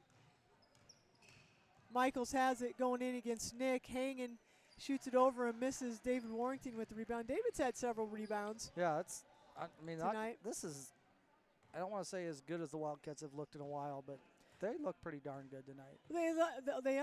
They all look a lot more confident. Yes. And what their role is. Yeah, they're gonna call it travel on Orchid, but but either way, he's not making that move, and they did call him for a travel, but he wasn't splitting 2 defenders. He wasn't splitting 2 defenders and making that play last year. Oh yeah, no kidding. And he's done it 3 or 4 times tonight. That the one time he just split the defense and went and got a layup, and that's a moving screen. But so definitely an improvement top to bottom for these guys. Yeah. Well, there's Keegan's going to get called. Must have been his first and one he's ever gotten. Yeah. Slap the floor, act like you've done it before. Exactly. So that's going to 21-point lead. See if they can get it within 20 here. 3 minutes, 40 seconds to go. 58-37. Yep, 3:40. Mueller with the free throw, and there's the air ball. And so the Wildcats are going to get Marquette still in their press. Nick gets it up to Keegan. Big fella Keegan's puts it on the floor. Attack. Oh, nice move. Nice there it move. is. Makes the fake pass to the weak side and goes up left-handed and layup. You know what? That's a big boy making a big play. I don't know. They're going to call Nick. Oh, no. They're going to call Keegan with the foul on the floor, I think. Yeah. No. Trey. They called Trey on the reach, and Nick swatted it 12 feet out of bounds. So that's Trey's 4th foul. You know, I'm going to give a bunch of kids a hard time tomorrow, and it's none of them that are playing basketball right now. This is the biggest student section I've seen, and they've been the quietest. I know I have headphones on, so I'm missing some things, but there's that student section's full top to bottom. They're going to get an earful from me tomorrow. They need to be on their feet yelling. Yep. So Michaels makes his first one, and can't let him get used to these 20-point victories. Makes his second one. Marshall Vandevet gets the ball in, bringing it up. Oh, just bring it up, Marshall. And they let Michaels go right by him, and he misses, but Mueller does get the offensive rebound. A little sloppy here. Wildcats playing defense. There's a Hager with a 3-pointer. And now Nick's got the ball. See if he can get it up in the front court. Right here is where we need, now Marquette's moving back a little quicker here. They're just staying between him and the bucket. They aren't playing defense. Yeah.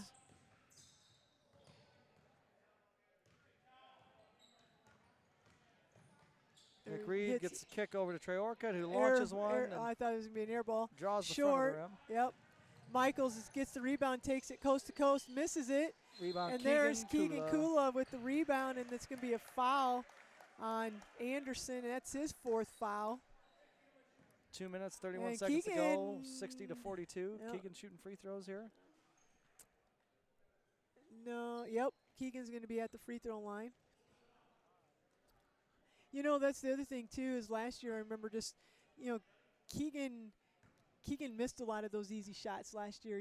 I think he got in his head, and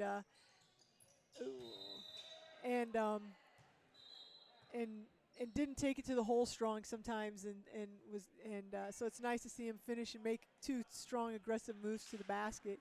Probably should mention Keegan broke his hand in football and never had it never got it fixed. and so Played, he's playing right now with a hand that. I think he played 7 games with a broken hand and no cast. And he's going to have surgery once he finishes his sports career here at Central City. After Nice steal here. Marshall with the run out the other way. Oh man, that's not basket interference. I thought so. He was swatting at the rim, and the ball was still up on the basket. I'm not sure what the rule is with that. Ooh, There's a wild shot, but Mueller. Was that Mueller? Mueller with the putback. Yeah, gets the putback. All right, Reed's got the ball. Minute 40 to go. They are closing the gap here. It's only 16 now. It was 22 a minute ago. Vanderveck with the ball down low. Wisely dribbles out, gets it to David Warrington. Warring out to Nick Reed. Nick Reed with the ball on his hip. The official back here is counting that 5-second call again. Reed blows by his defender. Nice dish over to Trey. Oh, jeez, I was going to say. Who took about 5 minutes too long to get that shot up. Yeah, no kidding. But I don't know if he was expecting it. I think he was watching Reed expecting a rebound. But Mueller picks up his 4th. Gets a foul on the delayed shot. Here comes a couple subs that haven't been in yet. Freshman Lucas Greif and junior Dustin Ferris coming in.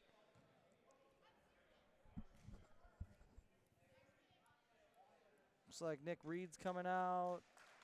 And the seniors are coming out, leaving Trey Orcutt, the shooter, in.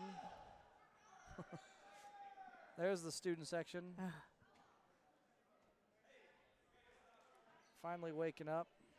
So Trey Orcutt's going to the free throw line. And Mueller's checking back in for somebody. He's coming in for Michaels. They're taking Michaels out. Michaels had a nice night. He had 10 points in the first half. And I have him for 2, 3, 4, only 5 points in the second half. So ended up with 15. And there's a miss by Trey. Rebound Mueller. Marquette brings it into the front court. And there's a miss. Mueller with the rebound. Minute 12 to go, 64-4. So Marquette, you have to give them credit. They got down and they got in some foul trouble, but they've played hard. There's Hager with the three-pointer, throws up the 3. It's 2 for 2 here in the last 2 minutes of the ball game. Yep. Cuts the lead to 13. Trey Orcutt's got the ball over to Patrick Wade. Hopefully we run a little delay here. Yeah. Back out to Marshall. 49 seconds. Marshall puts up a all wild right, shot in in and the out lane. and We'll take in. it. It kind of was in, rolled around the rim, and came back down and in. So we'll take it. 62-47. 39 seconds to go. Not sure who that is. Mueller there with a layup. He's come in with 8 points the second 30 half. seconds to go. Orcutt's walking the ball up wisely here. Yep. Going to try to run out the clock. That they're going to sit in their zone and just let it run down. 20 seconds. And now they're coming out realizing they still want to play. Over to Patrick Wade. 12 seconds to go. It looks like we're going to just get it out here with no last shot. Lucas Greif's got it. Back to Patrick Wade, over to the senior Trey Orcutt, and he's got the ball on his hip. 3 seconds. That's going to do it for tonight. Wildcats win one here, 62-49. Nice job by the Cats. We'll go over a recap here in just a minute once Car's done crunching her numbers. On again, the next Wildcat cast is going to be, Friday? Yep. It's kind of an odd game, so listen up closely. We're playing at Springville, but we're playing Cedar Valley Christian, and that's a boy-girl doubleheader again. At Springville, but we're playing Cedar Valley Christian. Yep. So don't go to Cedar Valley's gyms because Yeah. we won't be there. We're playing in Springville. So make sure you don't mess that up. All Yeah, right. just kind of a recap. Coach Carlson's probably going to be a little disappointed here. We gave up 19 points in the fourth quarter there, and we were up 30-51, and we scored 11. And but this is a good learning opportunity because I'm sure he's going to talk to the guys. I feel like maybe we didn't keep that intensity that you need to keep. Just some little different things. Maybe take better care of the basketball. I'd be interested to see how many offensive rebounds they had, and they had quite a few offensive rebounds that fourth quarter. Yeah. Not something you want to see. When you get up on a team 51-30, you want to bury him. Yeah, you don't want to let him finish hang that around. game. Don't let them sneak back into Yeah. the game. But anyway, so a victory 62-49.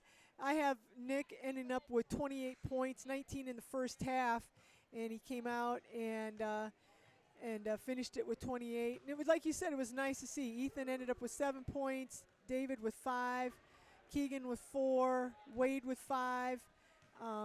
Some good rebounding by David and Keegan. Keegan and I think I said 4 points. Marshall ended up with 5 points. So it's nice to see them all contributing versus it be Nick, a couple other people, and nobody else score, which is what I think kind of happened last year. And good win, kind of an ugly fourth quarter, but it's one that you can build on and go from there. So I think you mentioned it. Our next broadcast is going to be Friday night. It'll start at 6 o'clock again. It will be at Springville, but we will be playing Cedar Valley Christian at Springville. That's where they play their home games. And so hopefully if you can't make it there, you can listen in on the broadcast. And just, I guess, the finals for the girls, it was Central City 22, Marquette Catholic 54. And unfortunately, the girls dropped to 0-3. But again, we saw some good things for them. Right. And then the boys are 62-49, and it moves them to 2-0 in the early part of the season here. And so it'll be interesting to see how we can if we can keep that going against Cedar Valley, and maybe the girls can kind of get a win. On Friday, yeah, for sure. So, for my partner Cody Ratliff, I'm Cindy McCarthy, and we just want to thank everybody for listening tonight. And we will hopefully have you back listening on Friday. So, go Cats.